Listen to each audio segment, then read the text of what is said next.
I'm going to turn down my ISO as well. All right, let's go live.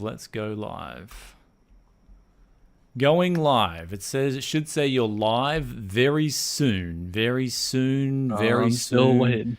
Very soon. Welcome back to a Tech Yes City live stream. I am joined by Darth Maul here, the co-host. He is on, and we're joined by Yusuf as well. This is just so much news that came out in the last couple of weeks, and I wanted to cover it with you guys, discuss things, and see what is crack-a-lackin' as always.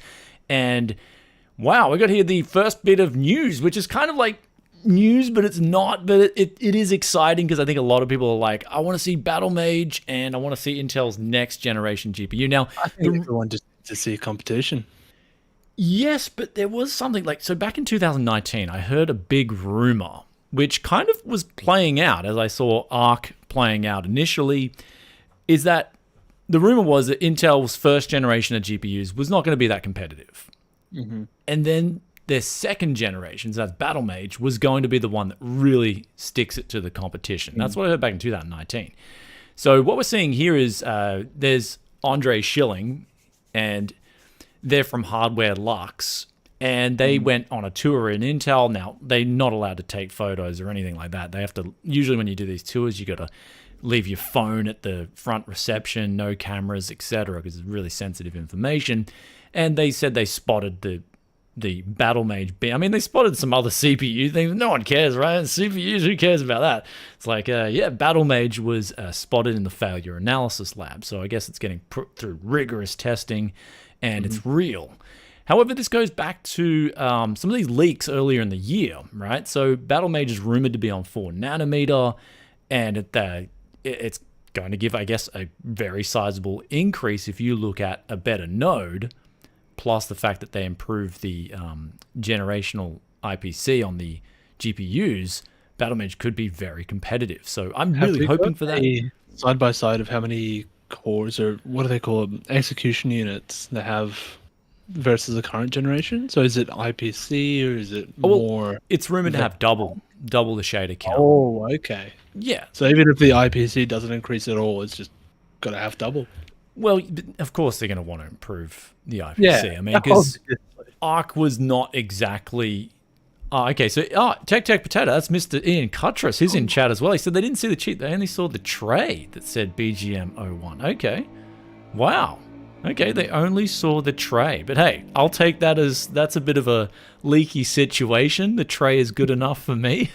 I want to believe that Battlemage is coming and it's going to hit hard. I mean, because to be honest, I wasn't that impressed with Arc, right? Arc was okay, but there was a lot more to be desired. But I think half of that was the fact that I had a pretty bad experience with the driver set. Now, yeah, I'm hoping this comes out in Q1 2024, and by that time, drivers would have improved a lot. Battlemage will be a polished experience. That's sort of like looking at the situation glass half full.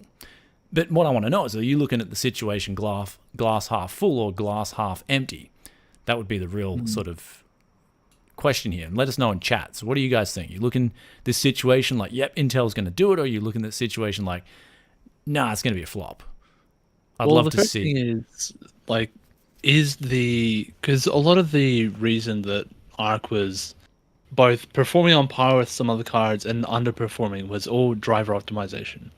So are those optimizations going to carry over to Battlemage, or are they going to have to start from ground zero? Obviously, it's not going to be from... if it's a different architecture, right? Yeah, but how much of that carries over? Yeah, so that's a good question. So remains to be seen. But I think a lot of the sort of... Man, I don't know if you guys are hearing that bike in the background. It starts up here. These guys in Japan, they'll just drive these bikes and they'll just rev them to annoy. Like literally, the purpose of them doing it is just to annoy people. It's like it's the dumbest thing. It's like, why would you? I feel sorry for these guys because they are the closest to the source of sound. They are damaging their eardrums and they think it's cool. It just, it baffles me how stupid society can get. And even in Japan, you see this kind of thing happening. You're hearing it in the background. Some dude revving his motorcycle without a catalytic converter on it, thinking it's cool. and he's just deafening himself. That's all he's doing in the process. But yeah, Battlemage, really looking forward to this one. Double the shader count, which is going to be really competitive if they can get that big generational increase as well. So the tray's been spotted, and I'm guessing Ian Cuttress, he maybe saw the tray as well. Did you see the tray, Ian? Did you see it? Was it juicy? Was it like worth getting excited about? I mean, I'd get pretty excited if I saw the tray. I'd be like, I'd do like a sketch of it too. This is what the tray looked like. This is the code. And you're allowed to sketch it out, right? You got a mental image of that. You can just sketch it out and give people an idea. So Battlemage, looking really, I guess I'm hopeful. I'm really hopeful for this. And it looks like it's good news. But here's where it goes down to as well. The interposer was leaked from a Korean Twitter, on a Korean person on Twitter, because I guess that's the Korean symbols in their name. So they had here a BMG, the X2 interposer is roughly like 2.5% bigger. So if anything, you can expect the A770 die to be a similar size, hopefully, to Battlemage's biggest die. But of course, I'm hoping for some big double-digit gains here when it comes to what they really bring to the competition. And especially even if, like, and people are like, oh, well, and again, I'm going to say, I do not care if they can't compete with the 4090 or the 4080. I don't care if they can't compete against the 7900 XT. I'm actually more interested in the mid-range, and I love the mid-range because I've got no desire to use a 4090 personally. I'm on a 4070 Ti, and that to me is like the best GPU. I don't need any more than that. It's not the best GPU, but it's good enough for what we do. Well, yeah, I mean, for me, it's the best GPU. I mean, I don't need any more. I just don't. And so I love it. Like the 4070 Ti is just a beast because it's got the same decoding and encoding abilities as the 4090. And so whether you need that extra VRAM would come down to, okay, are you editing 8K videos? Which I don't think a lot of people are, because you're going to just tank everything. You're going to need probably even need that Gen 5 SSD. So, yeah, that's the news there with Battlemage. What did Ian's, I think he said, I didn't see the tray. Saw a bunch of other stuff Andre didn't mention. Ooh, can we mention that in the chat right now and give the viewers a bit of excitement? What did we see? So, yeah, that's really interesting. I've actually got to chat to Ian off cameras. I really want to chat about the latency. That's, for me, it's so interesting. Latency is always fascinating. And so Ian's the guy who knows all the juicy details. So one guy I always follow, watch his content. I love reading your articles when you're at a Nantech too, man. It was always just top-notch stuff. So but I got to get over my Ian Cuttress fanboy moments. So so that's the first. I mean, that's basically what's known at the moment with Battlemage. I got to admit, it's very secretive because I thought more would have been leaked. I guess at this point in time, when it comes to leaking, AMD's stuff just gets leaked all over the internet. And it's like months ahead. Nvidia is extremely tight-knit. A lot of people don't know what's going on with Nvidia until like release day or close to launch day. And so that was proven with the 4090, right? No one knew what was going to cost, what was going to come in at performance-wise. And so Nvidia's always been really tight-lipped about leaks. Yeah, when we do our launch streams, we take guesses and there's no leaks whatsoever. Oh man, AMD's just like... We were genuinely surprised when 4090 and 4080 pricing came out. Yeah, so Nvidia just don't mess around. No, man. So it's almost like when it comes to AMD, it's almost like a circus, man. Like it's just I got told in confidence that it's like someone told me, like, this is coming from someone in AMD. They're like, how do these things get leaked? How do the people know? And I'm like, that's your you work at AMD. I don't work at AMD. Why, why are you asking me? I should be asking HTF you. Should I know? Like, I don't work at AMD. It's like, that's your company. Fix it, man. So Intel seems to be more on the Nvidia side with what gets leaked out to the public, as opposed to AMD, which is just especially in the GPU scene, it's just notorious for things getting leaked quite early. So that's quite interesting. So Intel Battlemage looking really good. I'm going to sort of wager that. I mean, I'm just hopeful that it's really good. But next up here, I guess we'll start off with this kind of juicy topic here with MSI is going to be like not launching 7800 XTs on launch day as well as 7700 XTs. This is coming from video cards.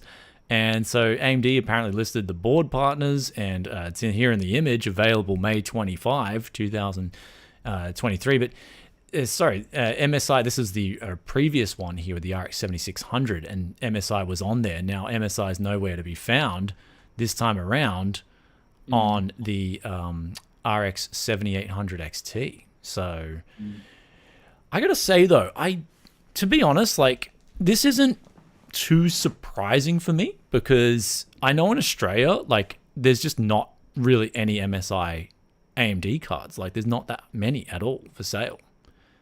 No, there are some.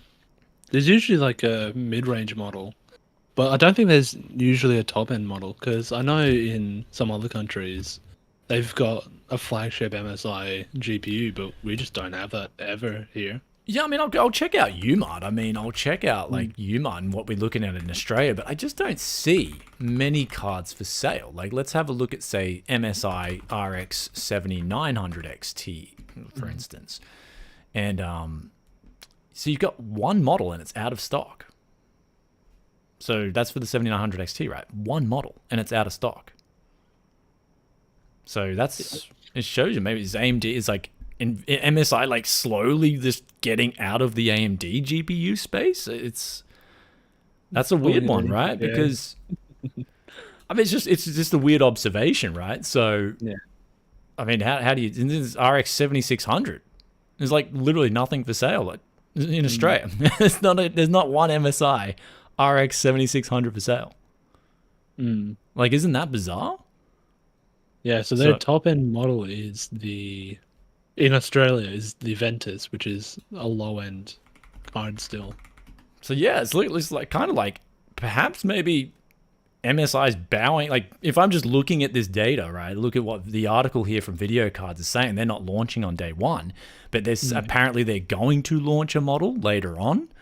Okay. I'm looking at what's already for sale, and maybe they're just going to duck out of the AMD GPU space altogether. Or maybe something went wrong and they just can't afford to. Well, I mean, people are saying in chat MSI is having logistic issues at the moment. And I mean, MSI is just having issues in general. Like, I checked out their A620 and that was a disaster. I mean, even though the price was good, it was just, there was so many things there that was very unprofessional with, like, I mean, all the things that ASRock got critiqued of, MSI is still doing it. I mean, where are these other tech tubers critiquing MSI for this stuff? You know, as soon as ASRock slips up, it's like the wolves come out and jump all over the prey, and ASRock start getting a bad rap. And it's like, well, this time around, thing is, I don't think they're competitive in Australia. I don't know if it's the branding or the brand reputation, but a lot of people just don't consider MSI. Like, me and you both go see heaps of people's used builds, and my reason's personal. Got MSI. I'm not talking my about reason's like, personal with MSI. I'm talking about seeing other people's builds, because we see so many people's builds, and usually it's either like Gigabyte's the most popular in Australia by far, and then usually Asus, and then everything else. Yeah, I mean, it just depends. Like, if you guys want me to go into the personal with MSI, I can do it. I mean, this is what live streams are all about, right? We just talk about anything. So, I mean, so MSI, back in the early 2000s, right? Back in the early 2000s, MSI was considered like a junk brand, dude. Like, no one bought MSI. Like, MSI was just like the junk brand. Yeah, but so was Gigabyte. Gigabyte was like the budget one as well. Not as bad. MSI just copped a bad. If you guys are into seeing like early 2000s in PC building, MSI was like the brand you really took a gamble with. You're like, oh, I need to save some money. I'll just go MSI. And then over the time, I mean, I noticed that they were starting to get a lot better. It's definitely, like, I would say for me personally, Z, like 67, was it Z67, Z77 era? Am I getting that right? Is it Z79, Z60? No, it wouldn't be 69, no way. So Z67 era, they were doing really well. I thought that was sort of like their best era for MSI. Also, they had a good run with B450, the Tomahawk. That was very popular. Yeah, absolutely. But I feel like, me personally, I had issues with just the way they dealt with me on a personal level. Like, it was disgusting, man. So I kind of have always been in the back of my mind, like, you know, F this brand. I don't want anything to do with them. But yeah, I don't had know. a mini boycott where this was my first build. I bought a brand new MSI motherboard. It caught fire, and they refused to RMA it. And then really? I'm like, I'm just not touching it. But there's the one that you fixed with me the day that I met you. Oh, yeah, that's right. Yeah. Did that catch fire? I just thought it was a dud board. Oh, wow. It actually No, caught fire. It was bad, yeah. Oh, no. So it actually caught fire. Wow. Anyway, but I mean, yeah, some of their boards are really good. They're on a shelf somewhere. But I mean, yeah, personal stuff aside, some of their boards are extremely good and well designed. Oh, nowadays their quality control's a lot higher, but still, it's bad taste in your mouth, I guess. Yeah. So, yeah, it depends. I mean, they're all going to have hit or miss, I guess, at the end of the day. If you look at them all, ASRock, MSI, Asus, Gigabyte, they all have hit or miss. Like, I think that's the bottom line there. So I guess you just look for the word on the street and you see which generation, who's on top of things, and you just go with that generation of that brand for that generation. And that way that forces these companies to stay on top. I'd say in general, like before the recent events with Asus, they were really on top, but then they just started this focus on gaming as well. So like everything had to be tough and tough gaming, and it was like, man, I miss the old Asus formula, like the deluxe. You remember the deluxe? Dude, Asus need to just bring back deluxe. That's all it was. Like, you bought a deluxe, you're like, I'm getting the flagship, but I'm not paying flagship money. You open the box and you get a certificate and everything. Dude, it was a deluxe experience. Like, you felt like you were getting the junior suite at a hotel, and you're like, you jump into the junior suite and you're like, this is like a senior suite. You know, I'm getting the junior suite price, but I'm getting a bigger hotel room. And so yeah, and that's X58 was Asus by far. They were just on another level back then. But we'll go into reminiscing later. Let's get through the articles here. So, sad news, MSI is sort of ducking out of the AMD GPU space, at least for the 7800 XT launch. I'm looking at the data and seeing what the retailers are doing, and perhaps in general they may just duck out of making AMD GPUs altogether. That's what's kind of, if you're looking at the lack of models that are in stock. If we look at MSI, let's say for instance, give me a model, RTX 4090. Let's just take a look. RTX 4070, that's where you if we look at, the moment. but let's just say, look, RTX 4090 MSI. There's like multiple, like heaps of different models, man. Some are in stock, some are at other stores. Like, there's 3 in stock out of 5 models. So they got 5 different models here. So what store you sent to? Just Umart. Like, so they're one of the biggest retailers in Australia. No, so, what store are you sent to? Are you oh, sent to the Gold Coast. Oh, always Gold Coast. Yeah, it's just by default. There. I'm not changing that, dude. Like, are you serious? Okay. I'm Gold Coast for life, man. Even if I live somewhere else in Australia. PC. Even if I live somewhere else in Australia, I'm still going to be Gold Coast at heart, man. So, yeah, MSI. Let's have a look. So, yeah, we're just looking at different models. MSI's always got a...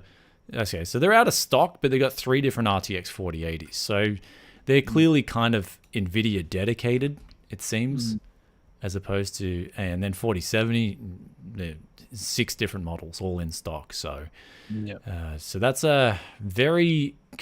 I mean, is it concerning? Not concerning. It's just competition, right? If they're ducking out, someone else will step up.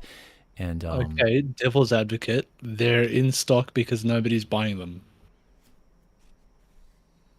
So the AMD ones are selling better.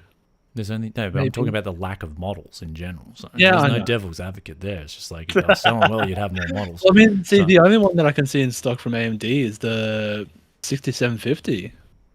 It's oh, some hot donations coming in. SJ Hynix, thanks, brother. Hi, Jenks. My man, he's coming in. Hey, Brian, have a great stream. Been watching since Bulldozer Versi 5. Thank you, brother. That was that was one of my favorite videos of all time, too. Glad you enjoyed that one. And Captain Colonel, $10 Aussie coming in clutch. The Aussies are coming in. They're loving. They're on their break time. It's, for me, I'm on the Aussie time schedule as well. Even though I'm in Japan, it's still a similar time schedule. He said, just sold a PC marketplace for a bit less than I was expecting. RX 6700 XT, 5600, B5, 56 gigabytes of RAM, 800 Aussie dollars. That's cheap, man. Had bought a pre-built 4080 and transplanted parts. What do you exit? what do you think it would Expected go for? You should get at least $1,000 for that in Australia. Like 6700 XT in a gaming PC is solid, man. Like, yeah, I mean, that's sort of, but that's the reason, and I'm going to stop that right there. That's the reason as a seller, as someone who sells PCs, and especially in Australia, I'll give you guys some lowdown on this as well. Don't quote me on this exactly, but I got told today in confidence that Nvidia GPUs in Australia generally sell 10 to 1 versus AMD cards. So you apply that same formula to selling PCs. What do you think's going to happen, right? You're going to sell 10 gaming PCs with Nvidia cards for every one AMD card that you sell, because people are looking, they want that in their gaming PC. So it's always been a thing for me where if I'm building a gaming PC to flip, I prioritize Nvidia in that gaming PC. It's just something I do, as well as having an i7 or a Ryzen 7. I find nowadays Ryzen CPUs are very indifferent. People don't care too much if it's got a Ryzen 7 or an i7, but you got to have the 7 in there too. People want that. So I find if you've got an i3 or something like that, dude, even if you've got an i3 12100 and you're selling an i7, say 7700, people will just buy the i7 7700 PC. They just don't care. i7, gotta have it. Even though the i3 12100 just dumps all over it, it's just that Intel really have to change that naming scheme ASAP to get away. I mean, as a business, like I'd assume Intel just got to change that straight away to get through that. So yeah, so it's sort of segued off topic a bit here, but we'll get back to it. But another donation comes in. So AMD needs to be priced cheaper and they sell less. So it's not a surprise AIBs aim for profit even with Nvidia mistreatment. Yeah, and that's another thing I did get told at Computex. I mean, a lot of them are jumping at Nvidia because they know that ratio, right? The Nvidia cards sell more. You've got an Nvidia card. You're making, even if you're making the same profit as you would on an AMD card, you're selling more of them. So that's why a lot of these AIBs want to jump in bed with Nvidia. And they're happy, right? They're sleeping in a... depends on what kind of mattress you like, right? I mean, I'm on a medium firm mattress. So I'd be, if I was an AIB partner, I'd be wanting to sell everything. So I'm a medium firm. It depends, these guys, maybe they like their super soft mattress. They would just want to sleep in that super soft mattress with an Nvidia green pillow. I mean, how about you, Yusuf? What would you be if you're an AIB? Well, I mean, you can't have your cake and eat it too. You can't have the super soft, but then have a back that is like strong and wake up well rested. You have to compromise somewhere. So it's like, do you get the Nvidia mistreatment, which is like the super soft the sore back in the morning, or do you get the profit, which is a super soft mattress? Very good analogy. That's it. That's why I can't do a super soft mattress, bro. Oh, it's either my shoulder or my back. I wake up with just a sore shoulder. The shoulder's the worst. A softer mattress because I've got broad shoulders and I'm a side sleeper. So if I don't have like two pillows and a soft mattress, then I wake up with like a sore like shoulder, back. It's real bad. Yeah, you were hurting at Computex, weren't you? Eh? Oh no, those beds were pretty good. Yeah, actually, shout out to that hotel. What was it called again? The Grand something. Howard Hotel, Howard Plaza in Taiwan. Shout out to them, man. They actually, I was shocked. The breakfast, like we got a bargain on that place too. Everyone's like, "Where are you staying?" I'm like, "Dude, it's like, was it 100 and something Aussie a night?" And it was like buffet breakfast for both of us and really good beds. And people were like, "Oh, the hotel's a little bit worn down." I'm like thinking to myself, I don't give a shit. Like, just straight up don't care. Look at the value I'm getting here. So my eyes just see value, man. It was a little bit far from the metro station though, so that's the only downside. It was far for the price. For the price, it was good. It was far because of how hot it was. Like really, it was. It was like if it was a cooler day, then it would be no problem to do that walk. Realistically, it was like 100 meters or 200. It was just pissing distance. It was more than that. Nah, it was pissing distance, and because like Marco will tell you, dude, Marco walks around Taiwan for like days at a time. Marco just loves walking everywhere. He'll tell you the hotel was really close to the train station. It was just so hot that it made it unbearable. So. Tech Wando coming in with a $10 clutch. I pulled my 4090 out for the summer and popped in the A750. Man, I'm loving it. Intel has come a long way since launch. Great news to hear. I'm proud that I hope Intel keeps improving because yeah, it's always good to have the third competitor in the space. And this is a big thing, right? It comes back to RTS, right? How boring are RTSs when you've only got two sides? But you got that third side. Like if we look at, say, StarCraft, you had the third race. You had Protoss, Zerg, and Terran. Made the game so much fun. As long as you got that third race in there, it just makes so much more dynamic. As if you only got two in there, it kind of makes things boring. So I know that from just gaming, that having another race in there, having three competitors, is better than having two. And so it's just, I look forward to Intel delivering and really ramping up and coming in for business. But I mean, I know the sad thing is those A750 dies are quite big. And so when you're seeing them sold under $200 with the amount of power consumption and all those factors together, it costs a lot to make an Arc A750 versus, say, an RTX 4060 or... because it's just more, they're using more power. Always look at the power consumption and you'll get a rough idea of how much that card's going to cost to make. Cooler and everything like that. So power consumption is always very important to look at as a factor if you're looking at sort of reverse engineering how much costs. I mean, also that's a catch-22 because the lower the power consumption per performance, the more efficient it would be, and the more efficient, though also more expensive because the more complex it'll be. Well, so for eventually, R&D, maybe. Well, you're looking at R&D, but I'm looking at actual material costs. So for Nvidia, bill of materials, sure. Yeah, so materials, it's the inverse, right?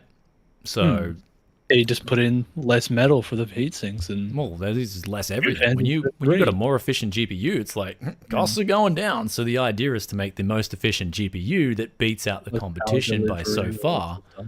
Yeah, the smallest piece of silicon, lowest power consumption that gets the highest FPS, and you're set and you're sailing, which currently Nvidia holds that advantage. So they're going to be making the most profit when it comes to selling gaming GPUs. But this is, man, you guys just keep doing, what's going on? What is going on tonight? People just throwing the money at us. So Wesley Fletcher, thanks for the $10, brother. I have an A770 and currently it's working great. My VR rig have a RTX 4090, but day to day I'm using the A770 rig. And this is coming back again to what I'm saying as well. The 4090 is just too much. I think a lot of people, like I got into it, I was impressed by what it could actually do.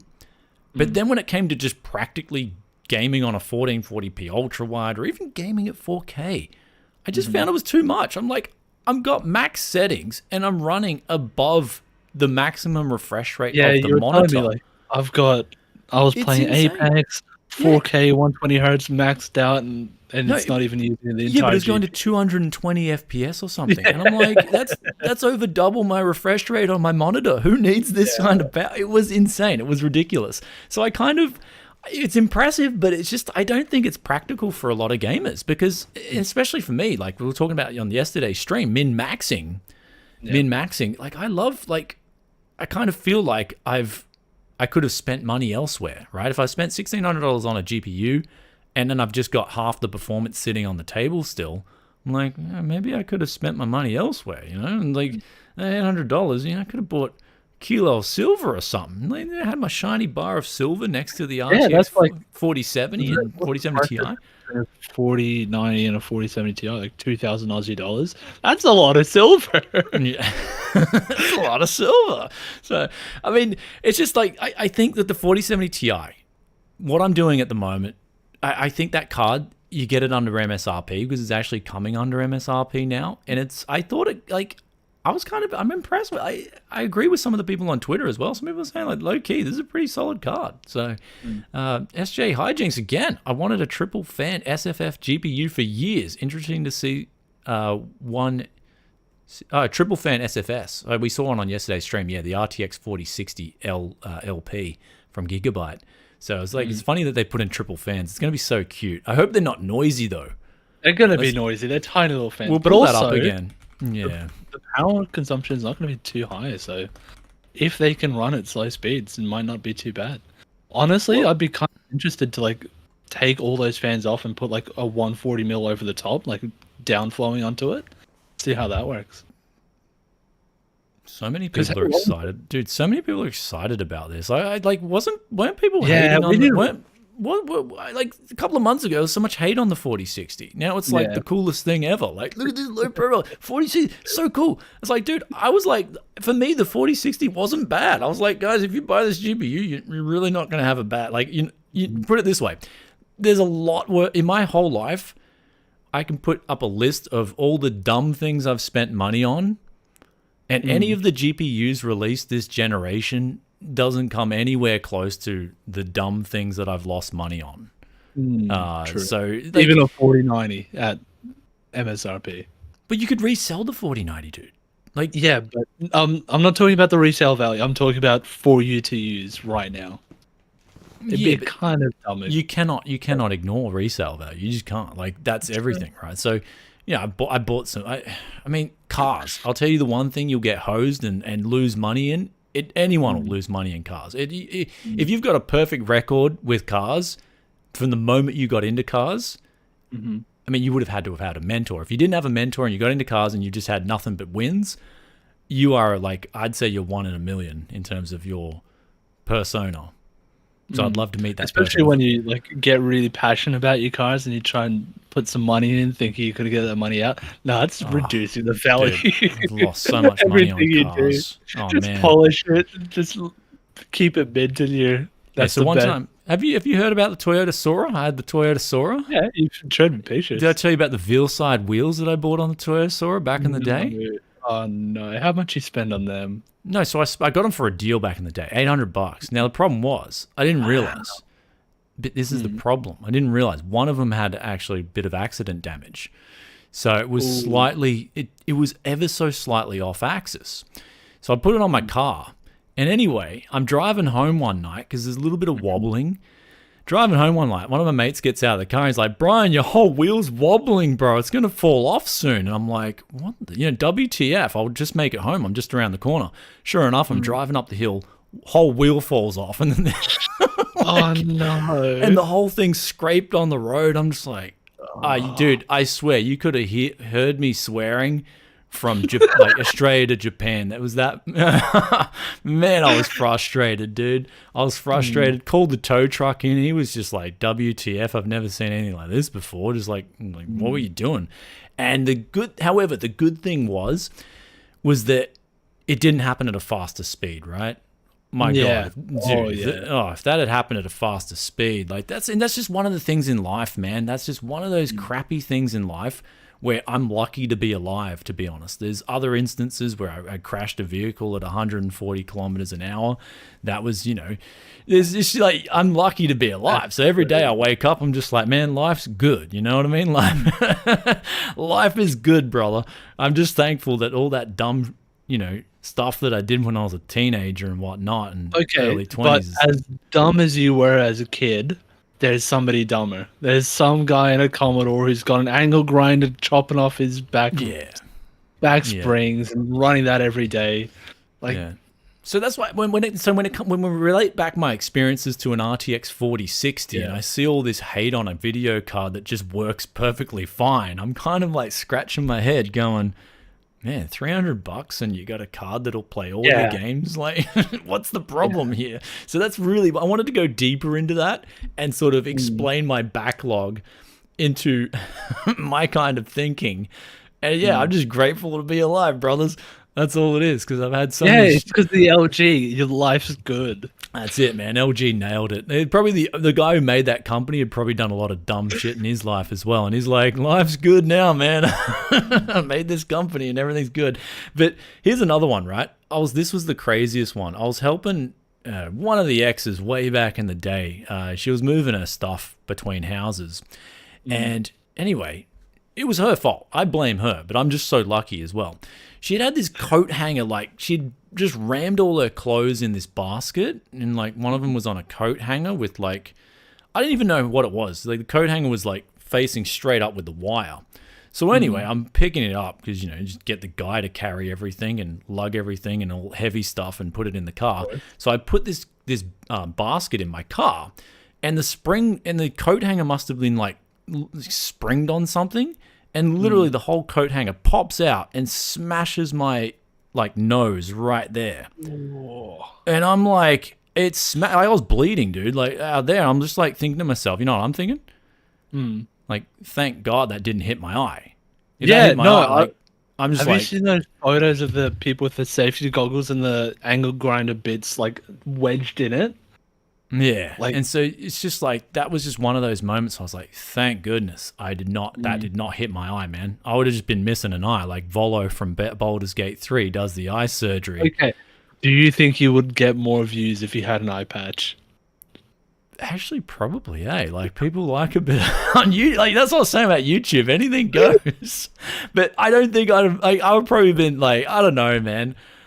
An eye patch, yeah. So, Would you do like, instead of bogan speak, would you do pirate speak? Tech Pirate City. Actually, speaking of pirating, I don't know how this one falls in. We're actually going to go to this next topic right here. So, speaking of this one, so Starfield, I actually got told Starfield, it's officially launching without DLSS. It's blocked out, but there is a modder, puredark, and he's apparently just going to launch. Like, he got early access to the game, and he's just going to be releasing it with DLSS 2 and 3. So this is hilarious because it's awesome. That's a mad lad. That's a mad lad, exactly. So I'm like, this guy, is he got like a donation box? We should be giving him that's just really cool because I don't like, I voiced my opinion. I just don't need, there's no reason for AMD to take this open approach, right? Like, they've got the FSR3 GPU open. I recently covered that. I'm pretty bullish and pretty optimistic about FSR3. I think it's actually going to be a really good implementation of upscaling technology this time around. But this one's sort of like it contradicts that angle that they're taking with Starfield. It's like, let's just block out the competitors' technology. And with DLSS 2 and 3... No, they said it's not blocked out. There's nothing stopping Bethesda from doing it.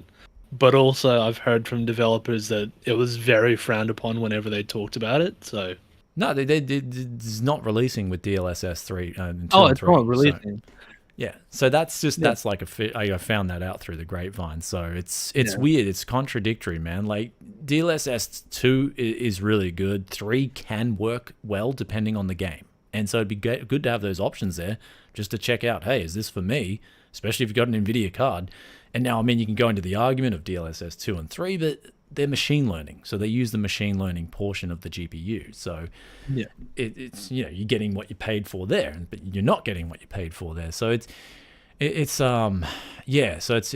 blocking it out until the exclusivity agreement. So if someone's asking AMD block DLSS implementation, it's blocked out until the exclusivity agreement ends. And I don't know when that ends. No, I've sent you a article that says AMD claims Starfield devs have the power to add DLSS support. It won't. I got told like today in conference. They're not going to. It won't be there on day one. Absolutely not going to. Yeah. But AMD is like pretending to be the good guy, saying, "Oh, but they could have done it behind our backs." Nah, I got told, man, pretty like confidently that it's not going to be there day one. I mean, I got the code. I'm going to check it out, but yeah, it's. Oh yeah.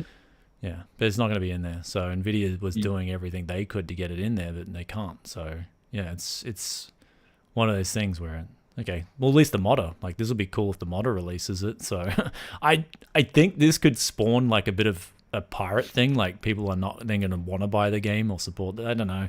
It's a bit messy. I don't know. That's a bit of a stretch.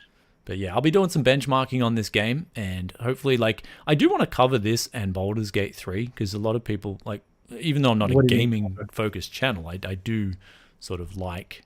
You mean some, like, in-game content? Yeah, just, like, talking about what's the, best sort of settings for 1080p. Yeah, best cards for 1080p, 1440p, and then 4K is kind of like that thing that you desire to go to, but no one really games at 4K, from what I've learned. Okay, I feel like if you're buying a 4K gaming monitor, you probably have enough tech insight to have like a rough idea. Okay, if I buy this GPU, I'm going to get roughly this performance. I feel like 1440 is very accessible. 4K is sort of that premium where you have to be a bit switched on. Yeah, speaking of the ads, it's finally working properly tonight. We got 33% off Domino's Pizza. Like, it knows what I'm. I'm looking for pizza, dude. Like, I try to have pizza twice a week. It's like my thing, So finally, the ads are getting it right on this. And Adobe, I use Adobe. Okay, relevant ads. There's no more. I don't know. Yeah, yesterday we're not even going to go there because it was like, it was kind of embarrassing for me. I'm like, I don't watch this crap. I don't have anything to do with this. Why am I getting served these crappy ads? So yeah, that's Starfield. Looking forward to playing it. That aside, a lot of people are very keen to try out Starfield. It's been delayed quite heavily from what I've heard. It was meant to come out, like, wasn't it late last year it was meant to come out? Oh, I don't know about that. I haven't heard anything about that, but yeah, I heard it was delayed. Okay.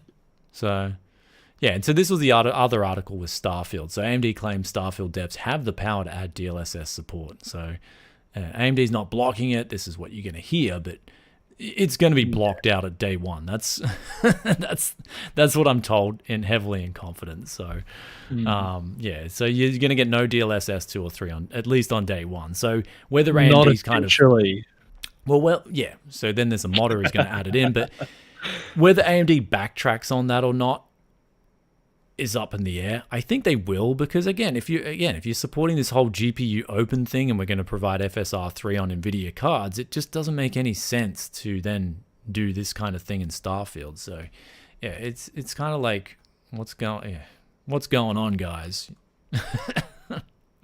So, but anyway, last topic of the day, and then we'll go over to free chat. Last topic here, unless you've got any other juicy topics. Actually, there's 2 more topics. Actually, 3 more topics. Sorry, I'd been jumping through the topics, but there's actually quite some juicy ones here. Nvidia Vbios modding is back after signature lock broken. So over on the Tech Power Up site, they've got the tools now. 2 different modders have made applications. So, Oh My God VFlash by Vey and NVFlashK by Kefi, they've added in 2 ways to start modding your BIOSes on cards upwards from GeForce 900 series. Because before that, Nvidia with the GeForce 900 series, they introduced their on-die security, Falcon, so dubbed Falcon, and that just stopped you from changing your VBIOS. It was really annoying because me personally, I like the fact that you can change the VBIOS.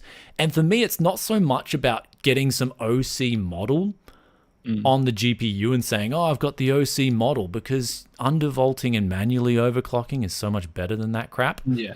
It's when you've got a card that's kind of like on the verge of dying, you can just like go into the VBIOS, drop the clocks 100 megahertz, drop the memory clocks 200 megahertz, and you can get another year, sometimes 2 years. You can just get extra life out of your GPU. That for me is the biggest reason. And I did that with some AMD cards, and you've seen that. I've had AMD cards come in and they're at stock settings. They've been used heavily, whether it's for crypto mining or whether it was for just normal gaming use, and they're on that verge of just not working 100%. They'll crash out in games, drop it down 100 megahertz, flash the BIOS. It's working perfectly. It's fine.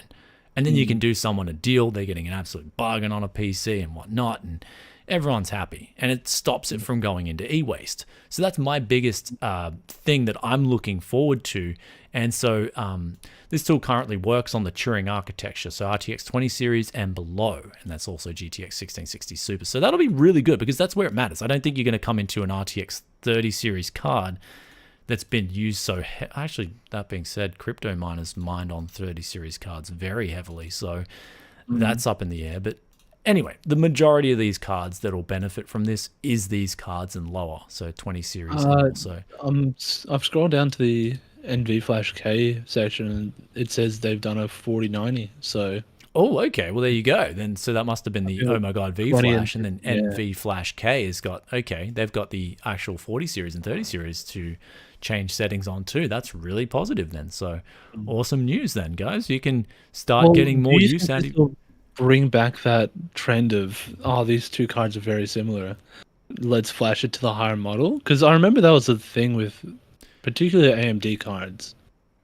Yeah, I mean, so some AMD cards, for instance, off the top of my head, RX 5700, the MSI model, I had that, and I flashed it to a 5700 XT. Now, granted, there was a few more cores on the XT, but you actually got more performance out of that card, and it was actually really awesome. So that's one area where you can get extra performance in that sense by changing the actual baseline values. And especially if you can unlock higher memory speeds and the card's able to do that. For some reason, AMD has these limits on memory speeds that are very tight. And you, like, a lot of the time, like Nvidia's just like memory slider can go until the card collapses. Well, until the card collapses, right? Which I like that. But AMD's sort of like, most AMD cards, you can just grab the memory slider, max that thing, and you still, like, it's fine. It's just that they're so low. And especially on the lower models, like the 5700 versus the 5700 XT, that difference is not that difference is actually quite big. So Will Be Me Forever comes in with a clutch 2,000 yen donation. Somebody ordering pizza. Not tonight. Tonight I had dinner before I did this live stream because I didn't want my stomach growling on stream like yesterday. So what did you have for dinner? I went to Denny's. Denny's is just like 2 minutes down the road from me. Okay. And I got 2 little hamburgers and some rice, and I just did the budget option. So I just drank water. And in Japan, like, I don't know if it's frowned upon, but I just drink soda water instead of water. It's like, free drink bar for me because I just want to drink soda water.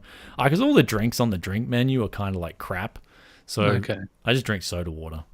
It's sad because when I was a teenager, I always frowned at my dad for drinking soda water. I was like, how do you drink that crap? Now I'm drinking soda water religiously, dude. Like,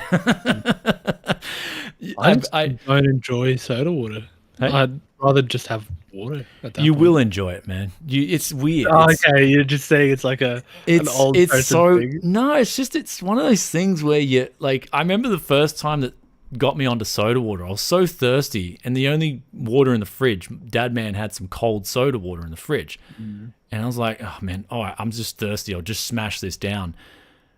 I smashed it down. And I was like, that wasn't too bad. And then after that, I slowly got into the habit of just drinking it more and more and more. I don't know what it was, but it just grew on me, dude. Soda water just really grew on me to the point where I see what my old man loved in it. It's that feeling of just that refreshing taste, and it goes through your whole body. To go with it. Oh yeah, that's a good thing though. Yeah, like I mean, I have a feeling that any reaction in his tummy is probably not. Let's get a bit of a consensus. Chat. Do you like soda water or not? Like, is it a yes or is it a no? Yusuf doesn't like soda water, so that's a no. For me, it's a yes. So we're 50-50 split here. So, do you like soda water? This isn't talking about soda. It's just water versus soda carbonated water. So sorry, it's carbonated water. It's not like it's just carbonated water. So it's not actual like sugar drinks or anything like that. So it's just carbonated water. Do you like carbonated water? Oh, we're getting an overwhelming yes. It's getting a lot of yeses. Okay, there's a few no's coming in. Okay. I like it, but I avoid it. Okay.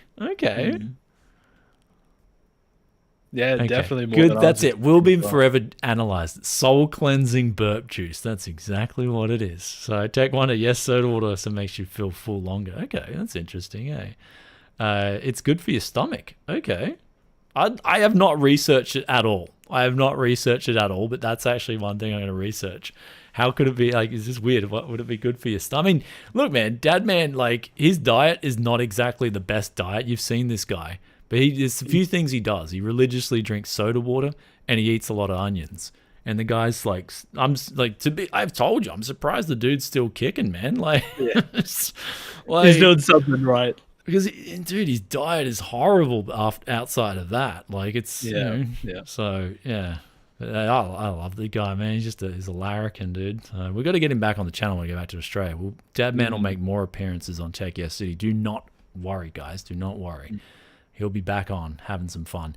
So yeah, that topic, awesome news. If you want to, it's a very niche thing with this BIOS flashing, Vbios flashing, very niche thing, but it's there. I like it. Again, more options.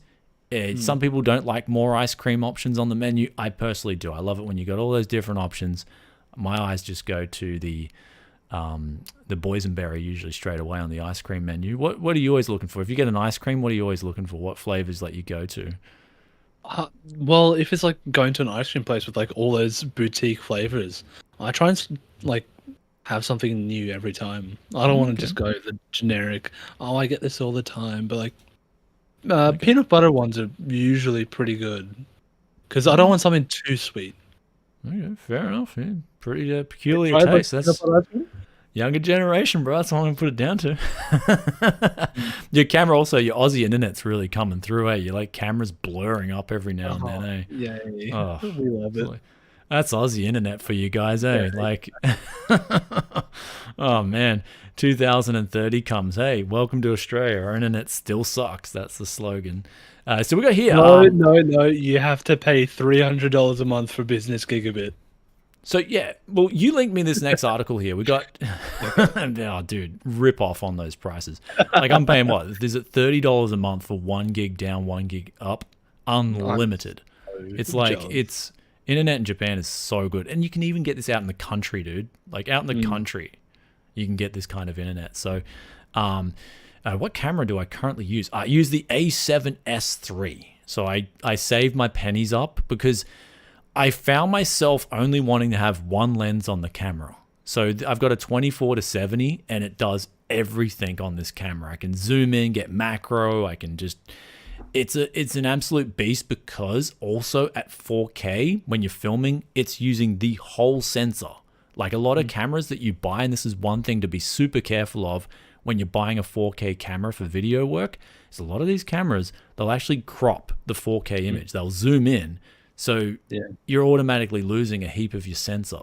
So the reason the A7S III is so good is that it's got that full 4K sensor that you can film with, whether you're doing 120 FPS shooting or you're doing just your regular face shot. So especially in Japan where I've got a small place, I need that flexibility. And so that's what a full frame does. Like, and plus its low light is incredible. Like it's an absolute beast. Yeah.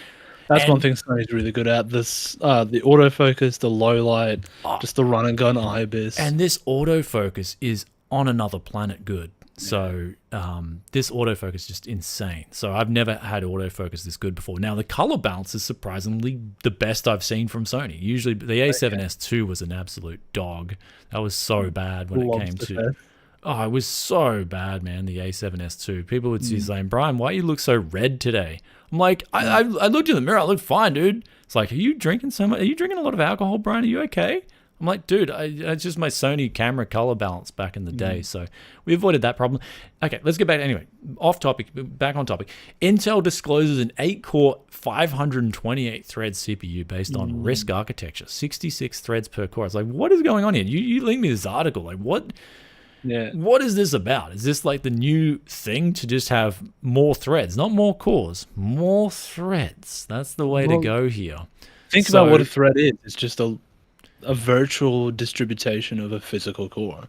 So there's nothing stopping more than 2 threads per core. Exactly right. So what they're trying to get the most out of the cores as possible. So the way you do that, you just, I mean, in one way, you can just add more threads. And so a lot of that thread is getting utilized perfectly. So the RISC architecture is usually, I mean, I believe this should be more business orientated. Yeah. Yeah. At the moment, definitely. It's gone a long way for servers, enterprise, networking capabilities. Okay. Even, so this one's even embedded like routers and switches are all looking at RISC as a very possible contender of taking over x86. Well, Intel's networking capabilities are godlike. Like, I've never had problems with an Intel NIC. I've had numerous issues. Dude, once a day, I'm scared to stream at the moment because I got this realtek NIC in my main system. Like literally, like once a day for like 5 minutes, it'll just take a dump. And I know it's just the realtek NIC because other PCs here are just chumming along fine. Yeah. So it's like, what's up with your realtek NIC? It's just, it's actually frustrating. I kind of, in hindsight, I'm going to know that, ProYam PC says Realtek LAN sucks. Yeah, I know, dude. It's just like, they get a bad name because, you can't have your internet just cutting out. Like, so it's one thing. Even the Intel wireless cards, they're amazing, especially the Wi-Fi 6 ones. I'm getting a link that's quicker than running a physical gigabit cable up the stairs and downstairs. It's crazy.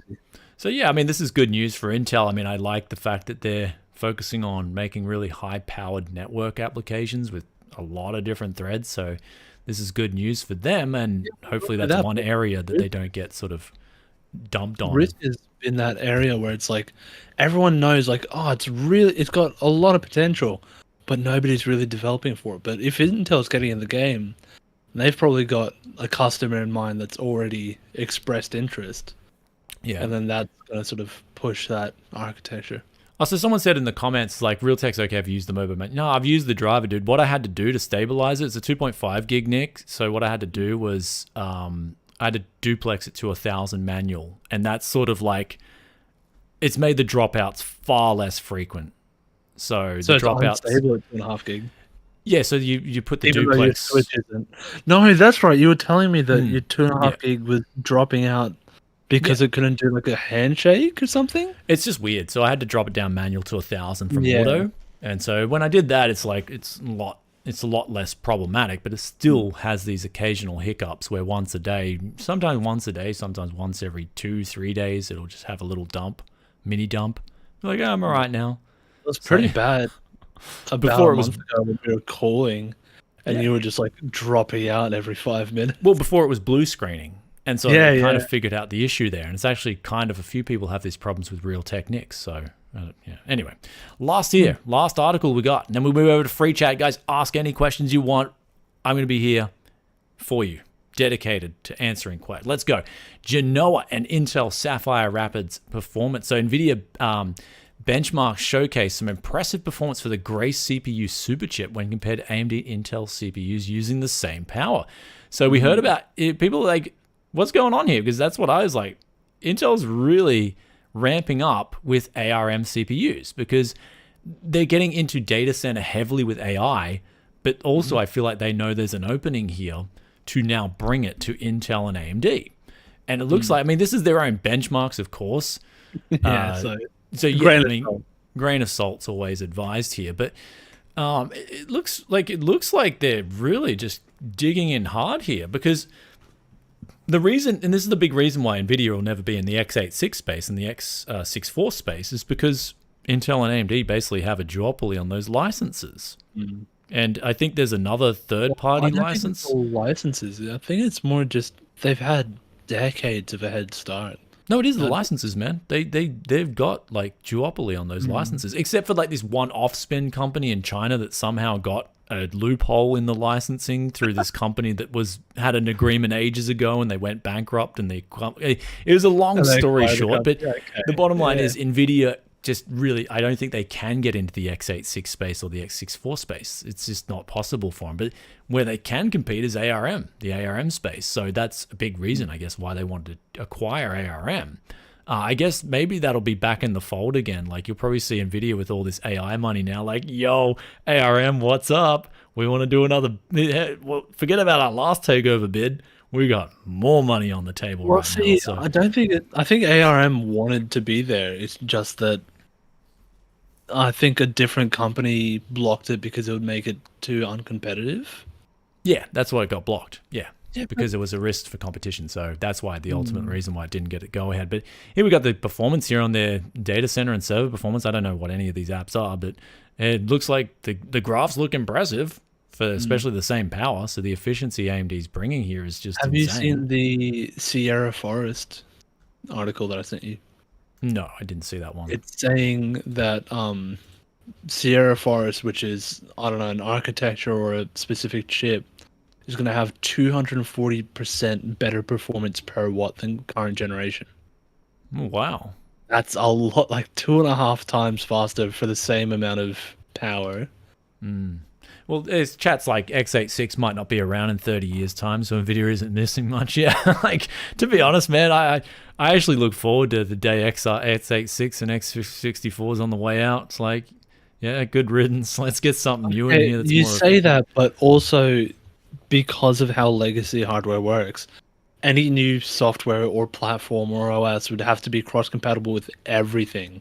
There'd probably be like a layer of virtualization that would add latency. So do you really want a different? Yeah, I mean, now you're spitting out the latency scare, man. You can't do that. Like, I'm happy with my latency right now. I'm really happy. That's what happened with like Linux and Mac.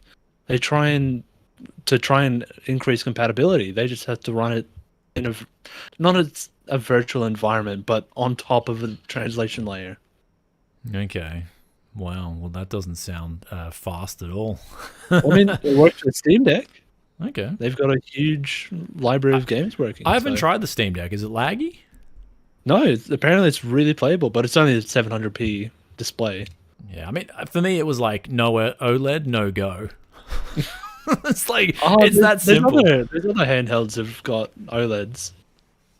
Yeah, but is it going to have the wide stream support and the stability of the Steam Deck? Like, Azus, I saw this. Is that the ROG Ally? Is that OLED? No. Okay, well, there's a miss as well. It's like, I really want my OLED. No, If it's I'm like gaming. you say, okay, there's the base spec, pay $100 more for the OLED. I guarantee everyone's paying for the OLED. Yeah, dude. If you're talking like, you look at the Switch OLED versus the Yeah. Switch regular, man, the OLED's selling like crazy because it's a little bit extra, but OLED's just, it's really good. It's so much better, especially with the amount of bezels on the original Switch. Yeah. It's night and day difference. Oh, dude, it's just a 9-day difference. Yeah, OLED's just like going to change your life, guys. Like that's just how it is. Like OLED gloss, it's got to be gloss. So you got to have the combo there. So that's just my personal experience with OLED. It is game changing. So, yeah. So Rayan says, yeah, but the non-OLED Switch had a horrendous screen. Yeah, I mean that's for me, it's like off-putting, right? So, yeah, I bought my boy the Switch OLED. And I kind of like picked it up, and I'm getting a bit sidetracked. Like, yo, this is really good. And so he's like, Dad, give me back the OLED, give me it back. I was like, yeah, it's just facepalm. Like, you can understand. So, yeah, I got him this controller, right? He was looking for controllers for his Switch. Yeah, and I didn't realize there's like this whole controller community on like gamings and so anyway, he said like, oh, I want some PDP or something controller. And I just said, look, dude, I'm going to tell you my experience with stuff. Look around, find the hermit. There's going to be a hermit out there. He's going to do these reviews on all this stuff. And you're just going to put up this review and you're just going to see all this information being blasted in your face from this guy. And then you go to his recommendation section and you see what he's recommending. And so the guy was recommending an 8-bit do. And I'm like, we're getting you an 8-bit do then. And he got his 8-bit. They're a bit pricey. So if you don't mind it, they're really good. He got his 8-bit do. We got it off AliExpress. It was on sale, $50 US. But he got, and dude, he's just like, he's been happy for like 2 weeks. He got the ultimate. It was the 8-bit ultimate like controller, and he's just like, dude, he couldn't shut up about his 8-bit do. And I'm like, yeah. Isn't that the company that does like the N64 style controllers? I don't know anything about it. I just know, like, look, if because I know based on my experience with tech YouTubing, right? If I give you guys a hermit review and tell you the review and what the go is, a lot of people are like, thanks, Brian, I'm going to go out and buy it. But when it comes to that experience and applying that to another section, it's like going out and buying a car. I'm going to go to the dude who sounds like he's intelligent, looks like he's intelligent, and then gives me all the data I need to hear, and then he gives me the recommendation. And I don't need to know anything else. Like, well, you just hear who's passionate about it, and then it's like, you kind of expect that's what they would buy if they were in your position. Exactly, right? And so I guess, and then you get the BS radar. You can just see when something's shill-worthy or when it's not shill-worthy. Someone's shill. Usually the hermits are into their stuff, man. So I'm a hermit. I love it, man. Like, down at the heart, I'm a hermit, guys. So like a true gamer. BG3 for life. Well, actually, no. I had to jump off Baldur's Gate 3. It was too much. Oh, dude, I was going like not just hermit level. I was going like ultra hermit. So it was bad. So 8-bit do is nice. Okay, yeah, the 8-bit do ultimately is indeed one of the. Oh, there we go. So made the There we go. So the guys are in chat just telling me I made the right choice here. So I was like, yep, that's all I need to know based on experience and watching. I just told my boy, look, let's forget about that other one. Let's get this one. He's like, dude, he just can't shut up about his 8-bit do. So, what's the channel name for the hermit? Oh, I'll get his name. I'll have to put it in the description later. It was a Japanese dude, and he was just on point. Like, he was just showing you all these tests, and he was going over it. And yeah, this guy was on point, man. I was like, dude, this guy knows his stuff. So he said, look, the 8-bit dude's pretty good, dude. And I'm like, yeah, all right, we're doing that. And such a cool name as well. Such a random, like, 8-bit do.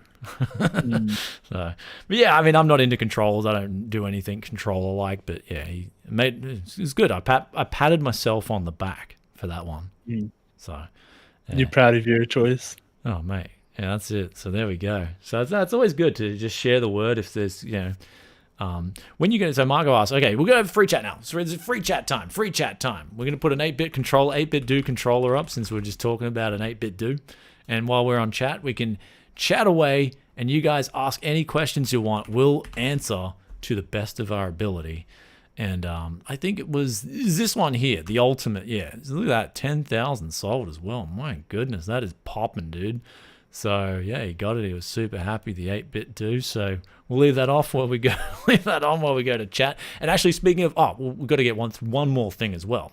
So sponsored for today's live stream, VIP SCD key. Make sure you links in the description below. And if you need a Windows 10, which you can use for Windows 11, it ties to your motherboard.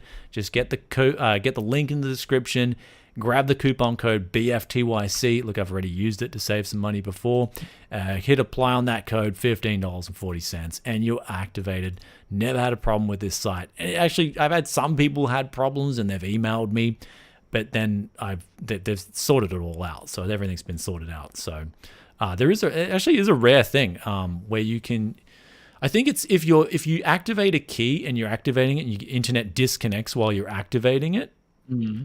It can actually cause a jumbo in the activation process. Hey, I've had someone tell me. Oh, where it thinks it's been activated on the server, but it hasn't been activated. Yeah, it's a weird. So make sure your internet doesn't drop out while you're activating Windows. So that's the only issue I've ever heard, kind of heard about with it. I'm pretty sure I've heard that happen on like one of those DVD USB box ones.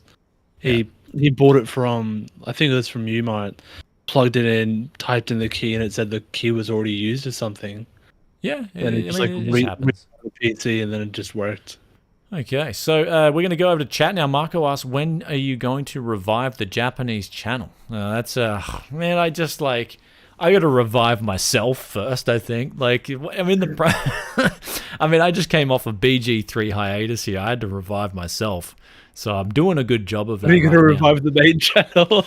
Yeah, and so it's actually with Japan, I think my heart lies back in Australia. I love Japan. I love what Japan's about. It's a beautiful place. You definitely in your life you have to come here once and experience a holiday here. But in terms of my home is Australia, so I'm always going to have an affinity to Australia.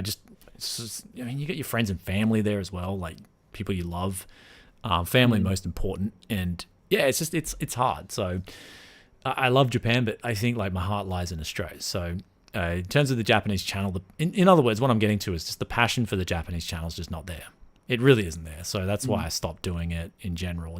I had no passion to make videos in Japanese, even though I love everything there. I love what it's about. It's just there wasn't passion there. I feel for you it'd be a little bit of a chore. It's you want to give the best content to the widest audience. And then just translating for the sake of translating would be a chore. It was, yeah. It was just a chore. It was a chore too. I just didn't enjoy doing. There was no passion there, and so the most. I guess you could do the parts hunts, the Japanese parts hunts in Japanese. Yeah, that'd be kind of interesting, but it's still a chore doing. But I'd rather just put in stupid Japanese one-liners in my actual English parts hunt anyway. So that's a lot of fun. I think people appreciate it. Anyway, bottom line is when I get back to Australia too, I do want to maybe make some different content for you guys. I think the first thing people want to see is a finance channel. That's been on the back of my mind too. So yeah. So we got here, Housing Name asks, Tech Your City, do you think it's a good time to get a used GPU with 16 gigabytes of video memory? If so, should I get AMD or Nvidia?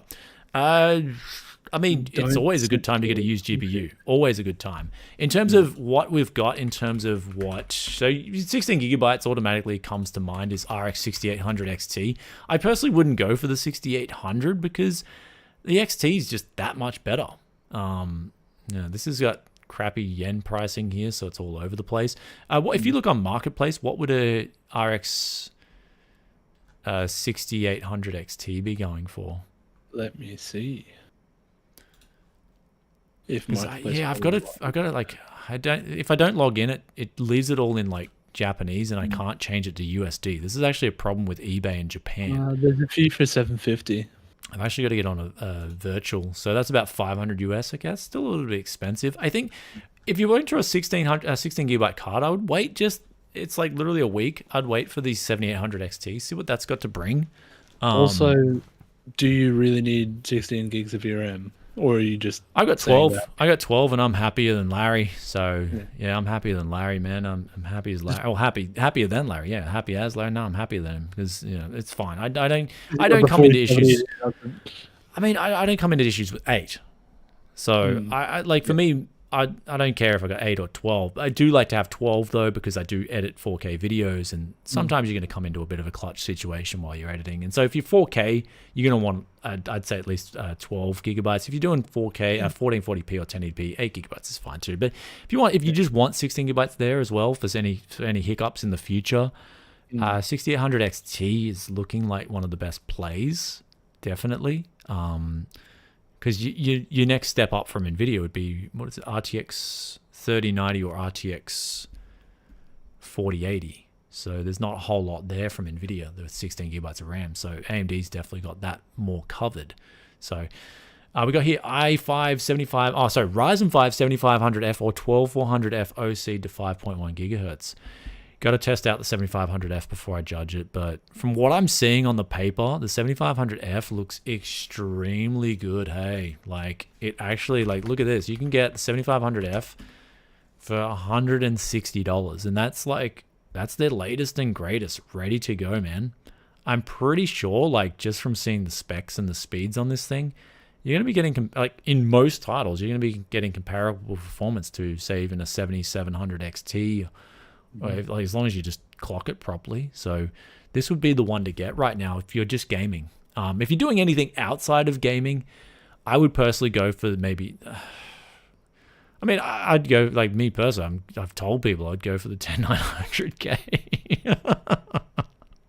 Okay, put it this way. Both of us have access to basically any hardware we wanted, and we're both on a 10900K. Well, you're on a 10850. Yeah.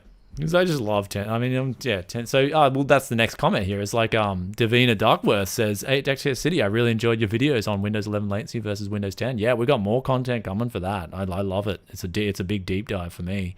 I'm loving doing all that stuff. So, really enjoying it. So yeah, well, that's what I enjoy about specific YouTubers. And I'm not saying you specifically, but when you get into this niche, instead of trying to do a little bit of everything, review the same things as everyone else, do the same content as everyone else, instead of that, just be like, here's one thing that I do really well that nobody else is talking about. That's my favorite type of YouTube content. Okay, well, I'm going to continue that. It's just, I mean, it takes, the thing about latency is, it takes a long time, man. It takes a long time, dude. It's like, it's not just something I can click a finger on and go, yep, done. It's not like, it's so much harder than budget builds or anything that I do. Even a GPU review is easier. It's because you got to do the 1000 FPS test. You got to make sure everything's running properly on the system. I mean, remember to bring your RX 100 because I've got the batteries and the. Oh yeah, I'll bring that over. The 1000 FPS banger, I'll bring that. Yeah, then we can do some latency testing here. Oh, absolutely, yeah. So, so latency testing is one thing that does require a bit of time, but it's so interesting because with this system right now, it's just the snap king. It's a beast, man. So, I use a 12400 and I love it. Yep, my key. Okay. Where's the question marks at? So Ryan Malix asked, nice, what was the performance gain over stock? And okay, so the people are talking to each other in chat. Any tips on organizing hardware and data to not lose track, getting overwhelmed, or losing overview? For me, have a NAS. That would be the best thing. Just have a NAS where you can dump all your important files onto. And then everyone says, oh, you need to have it in multiple locations and have a copy across the world and have two copies locally. It's like, no, just have, if one gets deleted, have another one that you can pull off. Oh yeah, so for me, I've got a NAS and then I've got a USB stick with my absolute have to have files. If I lose these files, I'm done. Like, I've got anything important on my PC, I've got it backed up to my NAS, and then I've got my NAS, like a specific folder, backing up to Google Drive. Yeah, that's cool. So 3 layers. Oh, 3 layers. Wow. Okay. We got here Calyptus 85B. Is Japan expensive? Japan's actually extremely cheap, man. Like, it's funny because it used to be. You keep rubbing it in. No, well, it used to be similar to Australia. Like, living costs used to be similar to Australia. Now it's like one lopsided, heavily in favor of Japan. Like, Japan is so cheap to live, dude. I can live here. Like, recently I've done some calculations. Live here like $10 a day. Like, that's getting 3 meals. Like, if I properly tight ass it, man. And it's like healthy food too. Like, it's so cheap to live here. You don't pay rent either. So Yeah, well, that's because I got a bargain How on an much? apartment. Yeah, well, how much would it be for somebody who can't get an apartment? Oh, it's like so USD What's an cost of apartment every living, like, month. So realistically? USD an apartment every month here. If you're not like if you want to live out like say 50 minutes out of Tokyo, even Mhm. in a good area, you can get an apartment for like 400 USD a month. That's a Mm, decent apartment. That's a decent size. It's not a total, S box. mm. It's actually like 2 bedroom, little decent apartment, but it's good. So Japan's really cheap, extremely Mm. cheap. So it's Oh, just you one of those. keep sending me pictures of menus and everything's so cheap, and it pisses me off Yeah. because I was seeing this TikTok series. It's those old Coles ads where it's like, you remember when they used to do like, here's how to feed your family of four for $10, and then it's just somebody Oh. going to the shops getting a pack of chips and a bottle of ketchup, and it's already $12. It's Oh like, yeah, dude, it's so bad, man. Like Australia just got really bad really yeah. quickly. Hey, so yeah, like I remember walking into Australia like, last time before I left to Japan. I was like, you walk down the supermarket, it's like $50, and you just got like a little bag. It's like, what? Whoa. Where'd my money go? Yeah. So yeah, Oh, well, inflation, we went fellas. out for dinner just before the stream, Hmm. and for a How much did you family get of done for? six, it was like Yeah. $260. Oof. Ouch, man. Who got that one? They would have been Oh, useless in the. parents, Oh because well, they did you. What was their facial expression when the bill oh, came? you could see him like flinch slightly, Oh, yeah, you but he saw wasn't that. to say Ooh, right. Yeah. yeah, you saw that. Ouch. It's like, yeah, dude, that's Mm. just brutal, man. Like, you feed a family of six, like, really nice dinner here for like 90, $80. Oh, you're Yeah. telling me about all these resorts that you're going to for like dirt cheap as well. Dude, it's just like a holiday here. So, yeah, so that goes on to the next question. Jeff's like, you're in Japan mostly for work. No, I'm in Japan to enjoy myself. Like, that's, that's the main catalyst here. Is the real Mm. reason I'm in Japan is to enjoy myself and be closer to my family. Like, well, my family here anyway, mainly my boy. That's the biggest Mm. excuse there. So we actually played some Smash Bros today as well. He's like, yeah, want to play some Smash? I'm like, yeah, we're playing some Smash Bros. So he's getting really good at that game, eh? I Yeah. beat him once. Though. Okay, so things like Smash Bros. It's the more you know, the more you know. There's like this massive skill ceiling. Yeah, but It's who's like the all most this cheesiest niche. hero? Like who's the OP meta I in feel from what I remember, people in competitive scene are playing Kirby, but just to BM I to don't know. like. Okay, what's another one like? Because I like Ganondorf. He just KOs people pretty quick. So I don't I don't know. remember. Like the competitive scene's huge. Okay, I haven't even checked it out. So we got in here the next question from Daredevil GR. I ordered a 4070 Inno X3D X30C for €620 after tax a week ago. As one of a better models, I basically got it €80 off. Worst 7800 XT probably won't be found below €570 in Greece. Did I lose much, you think? I mean, depend. Let's just check Amazon.de. I mean, I don't know much about euro pricing, but RTX 4070. We'll check it out on stream. Oh, whoa! What's that? These prices are insane. Like 600. Yeah, I mean, looking at the prices here, the cheapest is €620. Wait, no, there's a palette. Or is it Oh, palette? it's not What? I forgot the sorry. bad The at all. pronunciation always misses me here. But we got a palette for $599. That's the cheapest. I don't know. Like, depends on your country, of course. In Europe, it all varies. But you got here €600. And I know there's just GPUs are more expensive in euro in general because of taxes and all that stuff versus the US. But Mm. yeah, I mean it's not too bad considering it's euro. So in terms of AMD, yeah, it's going to be that €70 over. I wouldn't be sweating at all on that. That's not something to lose sleep over, man. It's the 4070 from what I've seen so far. It's gonna the 7800 XT is going to compete right around the 4070, but then of course your 4070 is, I'm guessing, we already know it's going to have better efficiency. It's going to have less But, VRAM, but it's going to also have but the DLSS computer 2 and performance is 3. yeah. So you got your Nvidia suite there, and so it's much of a muchness. So I wouldn't be, I wouldn't be pulling your hairs out over that. You didn't Mm. lose. I don't think you lost any. I mean, 620. From what I've seen here, depends where you are. You maybe lost €20 because you didn't get the cheapest one, but Yeah, you didn't lose really anything. So, yeah, finance update. Okay, finance update. Actually, speaking of finance update, I'll quickly pull up something that I just started reading last night. So, finance and econ. Oh, people just want me to go out. Okay, we can go. We can take a finance arc if that's what you guys want in chat. Starting from basics would be cool. Okay, so basically with finance at the moment, it's about being alert to what's going on.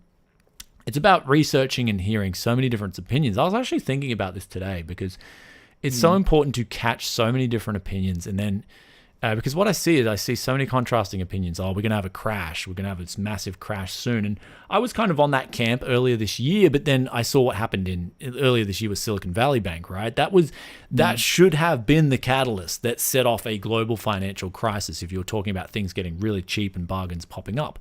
But then you saw what the Federal Reserve did, and the money magicians, and they made a new facility and another facility on top of a facility, and money printing goes on. And so in ways, they've kind of got these Band-Aid solutions where I wouldn't even call it a Band-Aid anymore. What would you call it? Like a human-sized gauze pad or something? Pad? No, that's the zip ties on the bumper type thing. Oh, dude, they're just like, now they're just, the patching going on here is so bad that it's going to get out to a problem now. So I will give you guys a financial update, but it's going to be a little bit later because are we also, just before I get this done, we got a question here. Are we getting the bargain hardware hunt? Yeah, that's coming tomorrow. I actually was going to get onto the PC parts hunt of the month. I was just a little bit like, I blame, again, Baldur's Gate 3, guys. Sorry. The parts hunt's late because Baldur's Gate 3. I'm catching up on everything. So what you're getting here is Baldur's Gate 3 redemption. Well, I'm redeeming myself to you guys. So that's coming tomorrow. Okay, so let's get on to a quick economic detour here on the live stream, but I've got to get something out of my room quickly to sort of tell you what my latest endeavor is going to be here. So let's just talk about this. Sure. Just wait.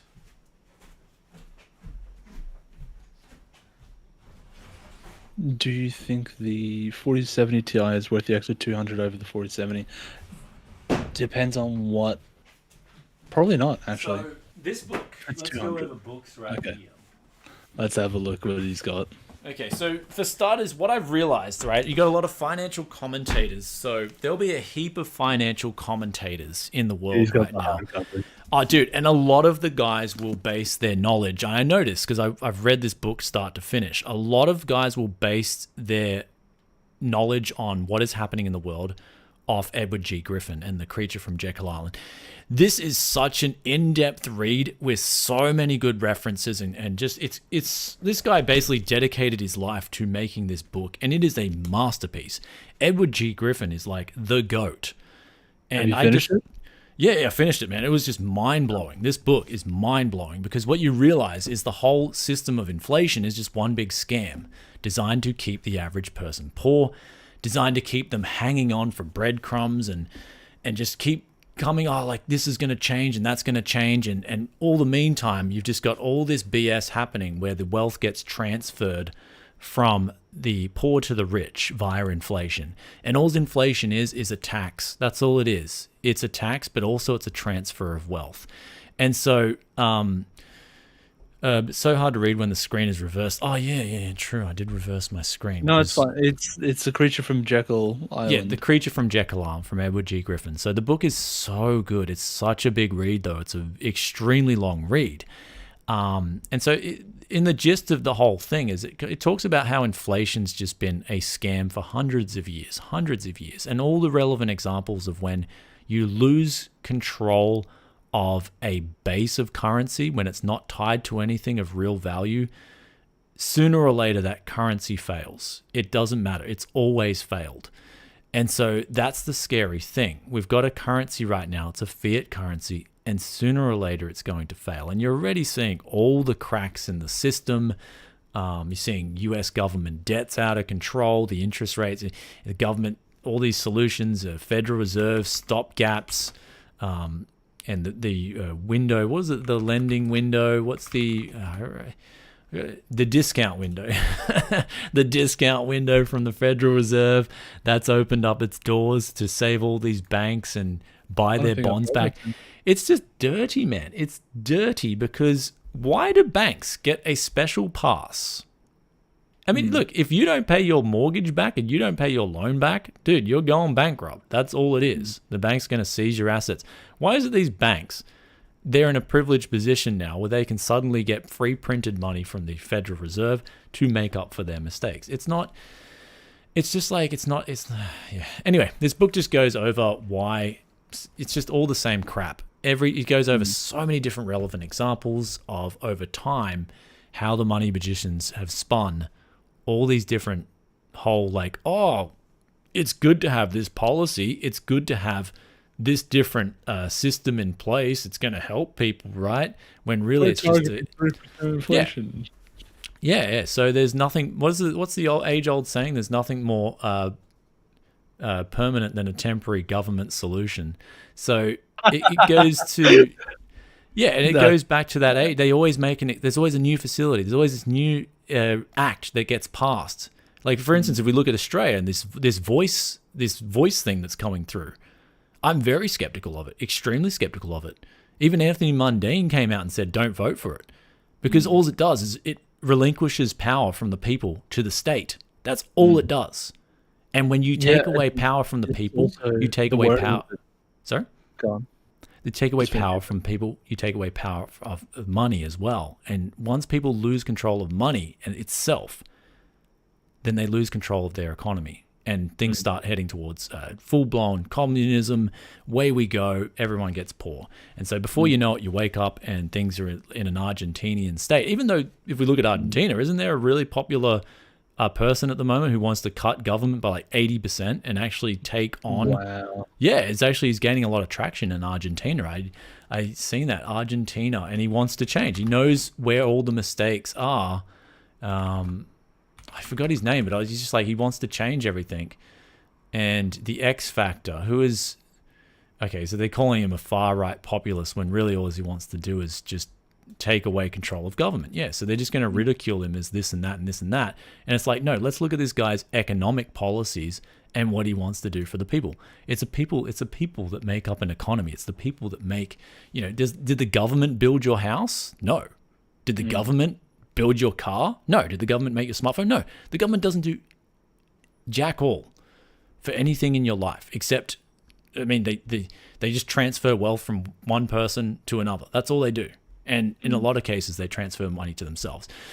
So if they can't transfer that wealth, they then print it up. And so that's all it is. And so all we're seeing is the inflation scam playing out in your very eyes now. It's only getting worse now because inflation's only getting worse right now because economies of scale has peaked worldwide. And you're seeing that in tech. The good thing is we can relate this back to GPU pricing and whatnot. You're seeing economies of scale has now peaked. So all you're seeing now is higher prices come through. And that's why people are angry. Oh, 4060 should be a 4050. It's like, I actually agree. It's technically a 4050, right? In all metrics, if we look at it. Except for power consumption is kind of an up in the air debate. But yeah, I mean, your 4060 is really a 4050. But that's because inflation. Nvidia can't really do much of it. They don't have control. They don't have control of the money printers. And that's why I was actually kind of easy on AMD and Nvidia. I was easy on AMD on the RX 7600. I was like, what do you guys want them to do? They don't have control of the money printers. They're a business. They're going to make money. And look at Intel. They're hurting, man. ARC's hurting them financially to the point where their confidence wasn't as strong. If you look at Intel's confidence with ARC, for instance, they were so confident coming into ARC. Hey, we got ARC GPUs out. And no one was buying them. Price came down. No one was buying them. Price came down to real cheap levels where they're losing money. People are buying them because so that's the thing, right? You can't expect these GPU companies to come in and make no money. And so where's the level that they're making money at? Well, it's pretty tight. It's very tight. So, but yeah, so yeah, the creature from Jekyll Island is where a lot of, like, say for instance, I watch a lot of finance channels. They constantly reference the book, even though they don't reference it. I think maybe they're afraid to talk about, I don't know why, but a lot of the knowledge that you hear, especially like, for instance, Peter Schiff and stuff like that, a lot of this knowledge is Edward G. Griffin, who's just gone so in depth and how the world really works and all the scams that have been perpetrated on the people in the past. And it goes over also all these examples of when you have sound money in an economy, that economy flourishes. So you need it. That's why the gold standard, for instance, is not so much that the gold standard would be the best measure of a sound currency. It's just historically, it's the best measure that we know that works, that keeps things fair and equal. So you want to expand the money supply, it's tied to gold. So if it's then more profitable to go out and mine gold for what you're going to buy in the economy, people are going to do that, and then the arbitrage will fix itself very quickly. But when you give people control over the money printers, what's going to happen? They're just going to print money, it's going to lose value. So this leads on to the next book that I'm actually just started reading last night. So this is funny that you guys talk about that. It's called When Money Dies. So I've just started reading this.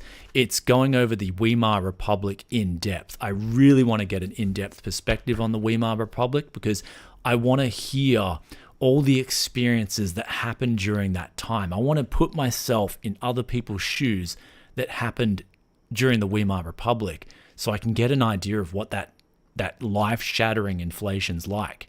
Because once I experience that, or at least read about that experience, I don't want to experience that myself in real life. I want to protect myself. Adam Ferguson? Is that the one?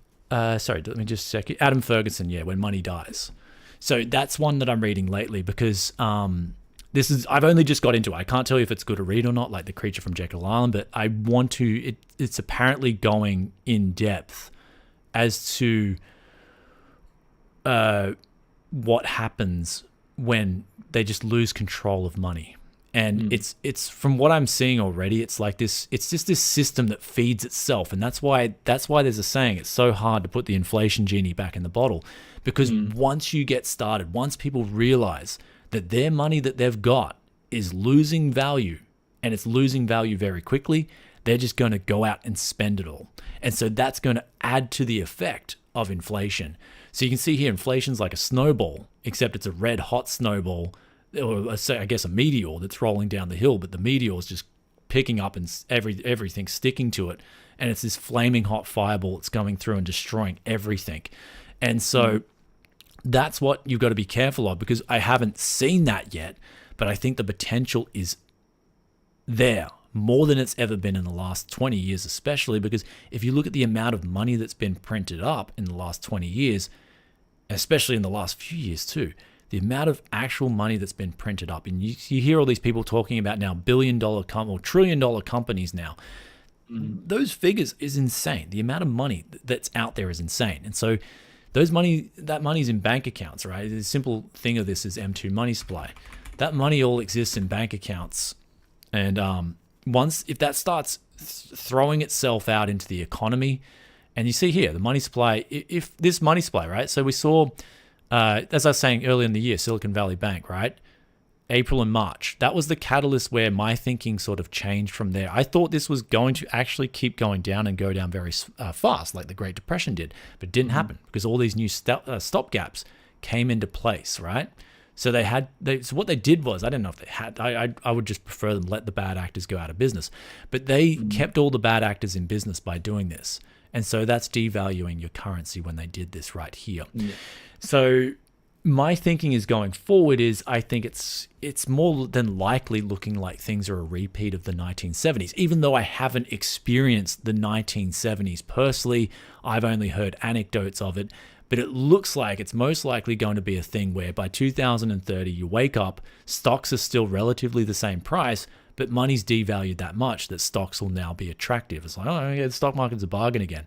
And so that's sort of what I'm thinking is going to be the trend here. Inflation's going to keep getting worse. It's going to be, high single digits in a lot of countries, and all that government debt that they've printed out before that is going to get washed away via inflation. And so in the meantime, if you've got savings, I would be constantly on the lookout for proper good bargains on assets.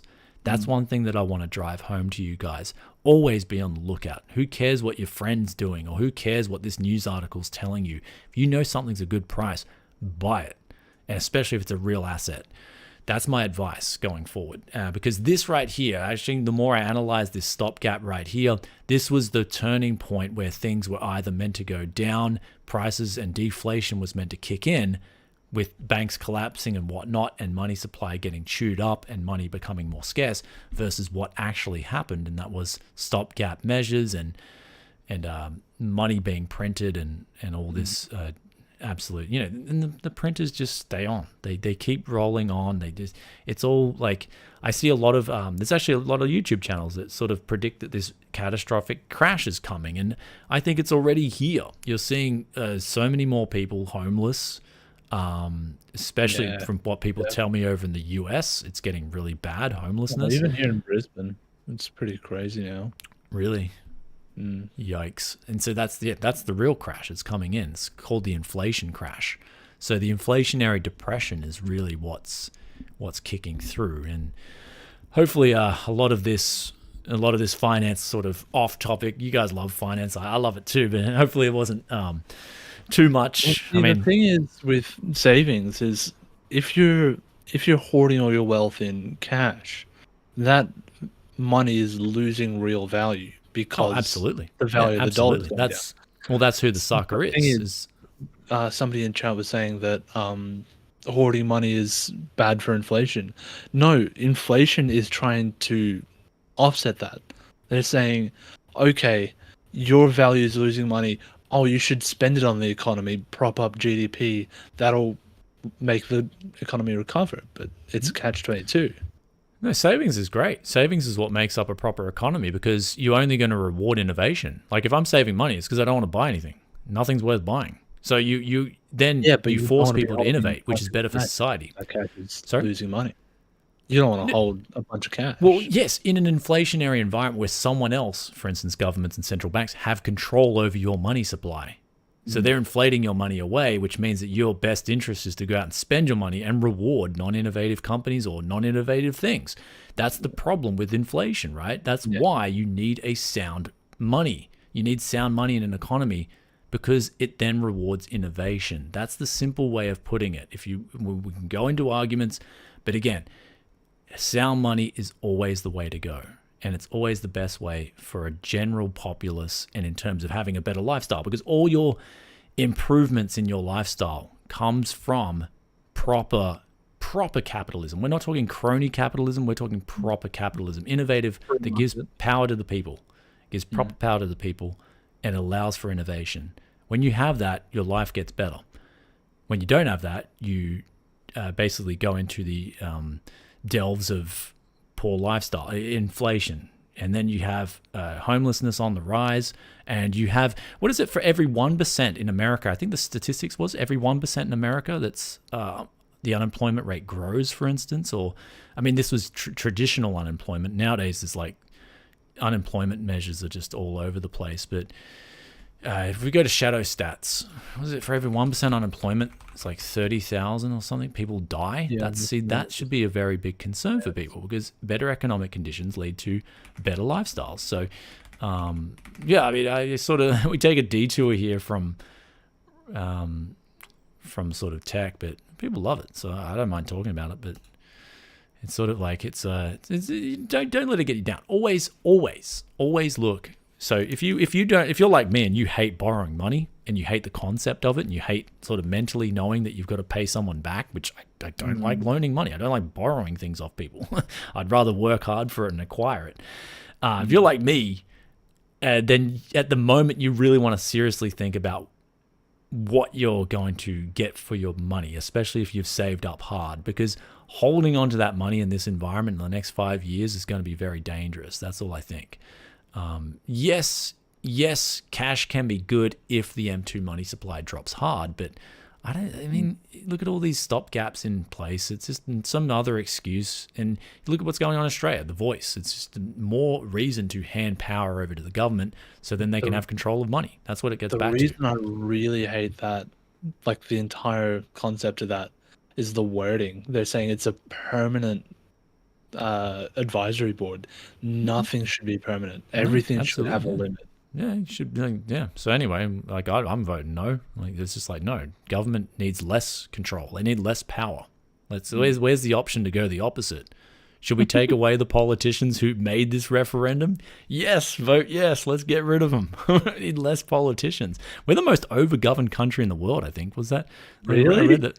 Yeah, I read that Also somewhere. the We got metric we got 3 levels of government, and we're only like 20 something million people. So, so we got consumer inflation huge here on Shadow Stats. Look at that! Look at that breakout over 10%. It's coming back down now, sure, but you're still, I mean, official like unofficial, you're near 8% still traveling there. The government's figures are like down to 4%, but inflation's skyrocketed, man.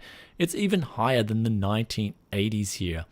If you look at Shadow Stats, that they've based it on the 1980s figures, and you could just see inflation went out of control during 2021 and 2022. That's insane. It actually topped the earliest figures and when they started in the 1980s figures. So inflation's, it's sticky, man. This should give you, look at this trend.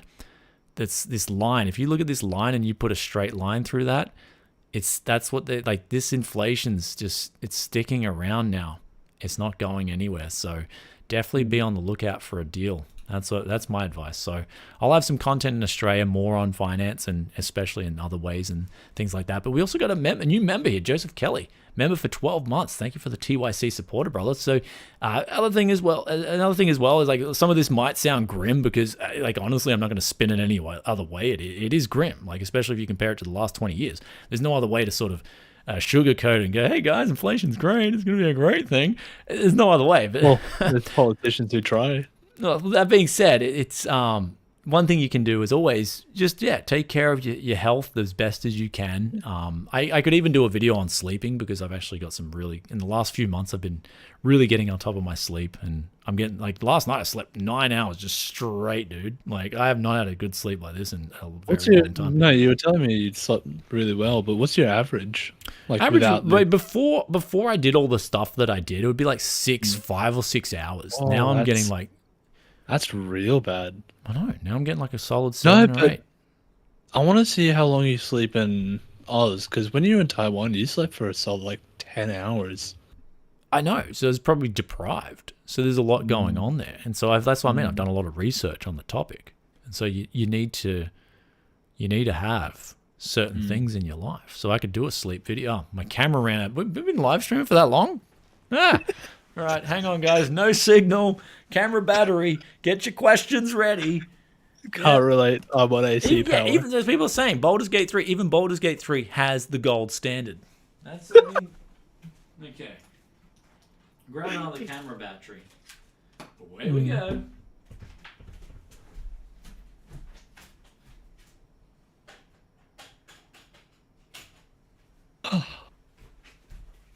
Was that battery fully charged before we started? As well, so. Yeah, I'll keep chat busy. But we cannot do that. It's all right. We can go for a little bit longer. Okay, we back? Are we back? Okay, we're back. We're back. All right, guys. So let's go on to some other questions. Anything. Time for a new battery. We got the new battery and fist bumps. Yusuf while Brian is away. I'm only away for a short period of time. So, any other questions, guys? Wow, it's like there's no questions while we're talking about finance. People just, they love the People love the finance, man. They love the finance. So, it's something that, it's a passion of mine. I actually love getting to the bottom of things. And when you make predictions and a lot of them come right, you kind of like, yeah, but is it more just predictions or is it more reading behind the lines and sort of sniffing out the BS and sort of connecting the dots? So, yeah, gold has only gone up 7.74% in the last 3 years in euro. Yeah, I mean, I think gold, silver, and platinum, I think they're going to hit a time. I think when those metals start rising really quickly, it'll happen, and it'll happen really quickly with metals. And that is when you get to, this is why I'm actually reading this book right now, because I believe it'll give me some insight into metals pricing as well. Because what happened in Weimar, from what I've researched, was there came a point where it was just like it happened very fast, very quick. Everyone realized what was going on, and suddenly it became this chain reaction. Got to get rid of all my money. Got to get rid of it right now. And so it just became this huge, like, just dump your cash. So yeah, metals will be doing fine for the moment. I mean, metals won't be going up because there's no real, I guess people have still got their money in their bank accounts. They're feeling safe. There's like, okay, things aren't too bad. But then if inflation, say for instance, if you have a year where inflation's 20%, The year after that's another 10%. No, the year after that's another 20%. People start realizing, whoa, this is getting really bad. I'm just going to get rid of my money.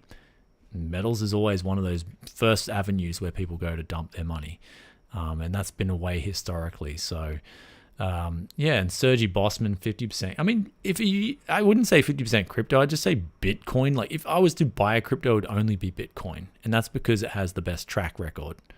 Yeah, and the people who made it believe in it. Like, it doesn't matter what you think of Bitcoin. The people who made it believe in the purpose of it being a hedge. It was originally made as a hedge against inflation. Like, the whole reason for Bitcoin was the distrust of governments and fiat and printing money. That was the whole reason for Bitcoin's existence. I'm surprised during the whole COVID thing that there hasn't been more adoption of Bitcoin. I honestly expected there to be like a bunch of websites that are like, for me personally, man. I mean, for me personally, it's like I said on a previous live stream with crypto.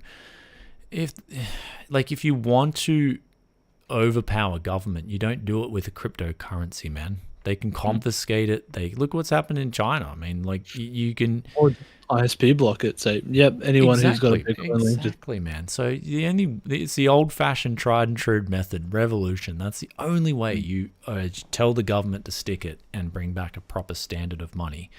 And it needs to be fair, and of course, with the digital age, you've got so many good options now to have solid-backed cryptocurrencies that are regulated in terms of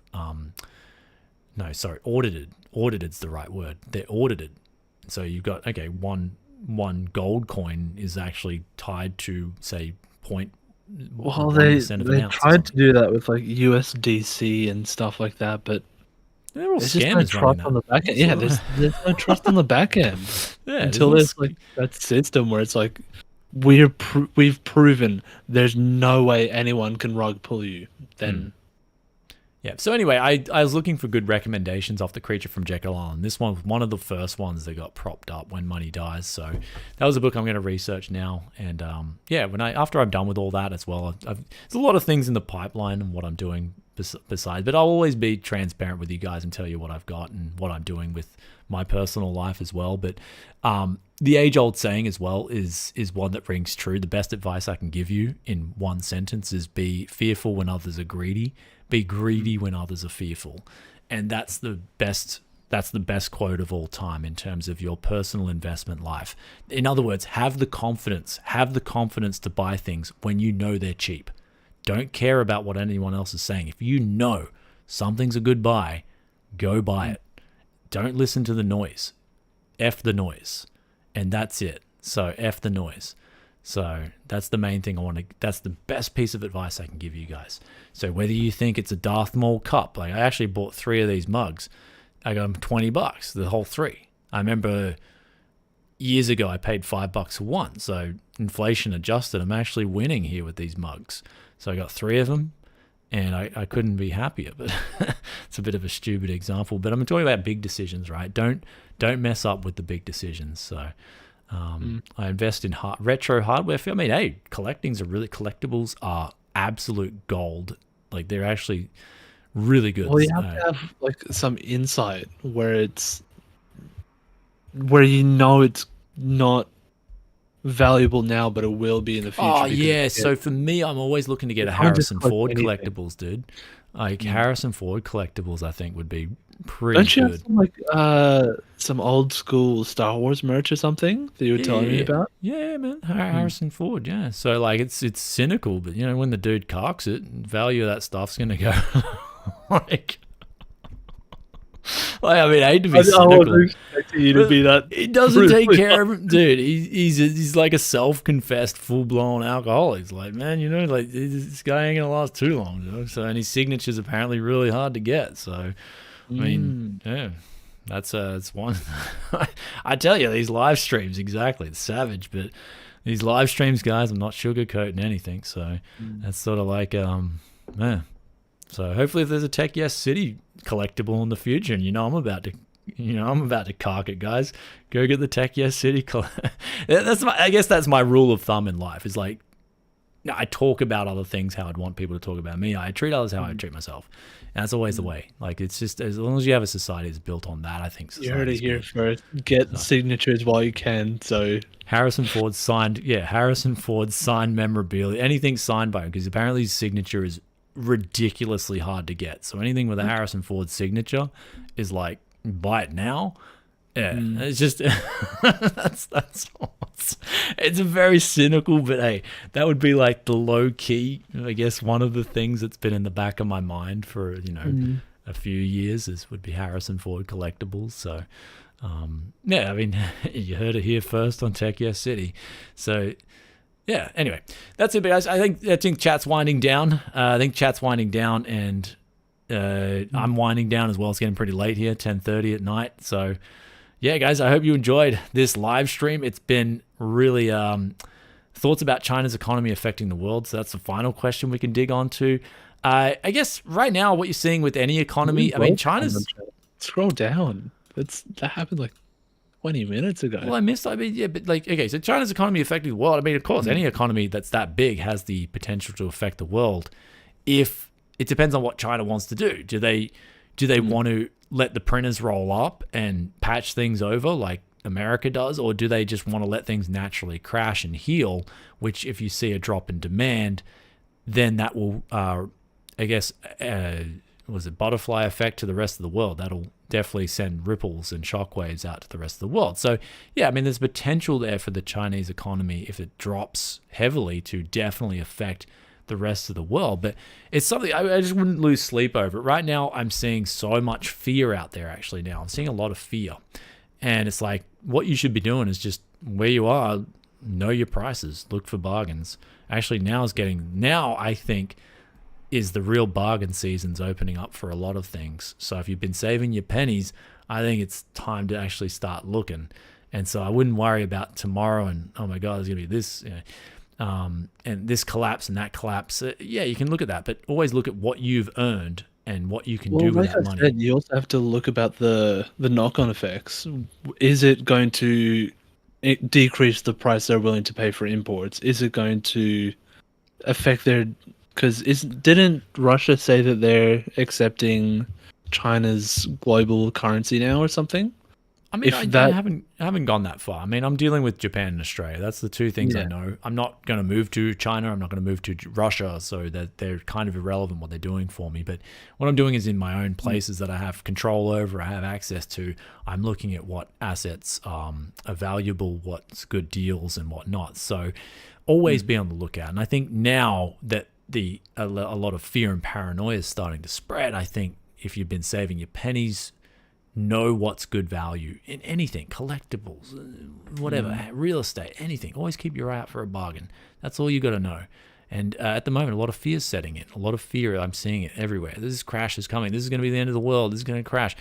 And yet all I'm seeing is just inflation's just kicking through. High inflation's kicking through. So the trend at the moment is high inflation's here to stay, and it's kicking in. And that catalyst for a massive crash, I believe, already passed. And that was back in March and April earlier this year. And those stopgaps were introduced. Do you think we're in the clear now, or do you think it's just kicking the can down the road and it's going to be bigger later on? It's just an inflation can that's getting kicked down the road. I mean, that's all it is. Besides inflation, like, is there going to be a crash? Like the longer time goes on, the less likely this you're talking about deflationary, right? Deflationary crash. That's what you're talking about. Or just a big upset in the economy. Yeah, so you're talking about a 2008 style event, and the longer this goes on, the less likely it is. That's all. So put it this way, by Christmas time, if we haven't seen that crash already, I'm pretty much going to rule it out. So okay. Yeah, so we're going to about 4 months away. So yeah. 4 months away, and pretty much like but as time went on, after what I saw went on in March and April, I was like, well, your GPUs, look at your GPU prices, they're kind of stabilizing now. Yes, you can get a good deal, but the golden age for PCs is right now, I believe. You can build really good low price PCs right now. So also, Vincent, you asked, any thoughts on a Tech Yes gaming channel like Christopher Yee did, but without delaying too much the tech content like him? Yeah, I mean, I'd love to make more content. I just don't have time, guys. Like after doing tech, I love tech. I got so much passion for tech, but after doing it, I just want to live. You know what I mean? Like I just want to kick off some Dota 2 or eat a pizza and just read a book and like, you know what I mean? Like it just like, yeah, you know, I could make more channels and more content, but I would just, it wouldn't come through because the energy wouldn't be there and the passion wouldn't be there. And you know, like there's a difference between, yeah, I mean, you could have easily gone down that route with YouTube of just making a vlog channel and being, you know, mainstream entertainment or drama and just making a killing or whatnot. But you got to do what you love. And that's one thing my dad taught me is always have your passion and just apply your passion for what you do. And so anything you have in life, do it with passion. And that's, you just got to follow that. So, yeah, I don't know. Like I again, sleep is you judge yourself by how well you're sleeping at night and how good you feel, like how good your energy, how good you feel. And so, yeah, like ever since I got, you know, my little boy back in my life, my son, I've been feeling great. I've actually been on a really good tangent. So it's just good. Yeah, it's good to have. Would you say you were sleeping well when you went on that Baldur's Gate sort of binge? Oh, absolutely no.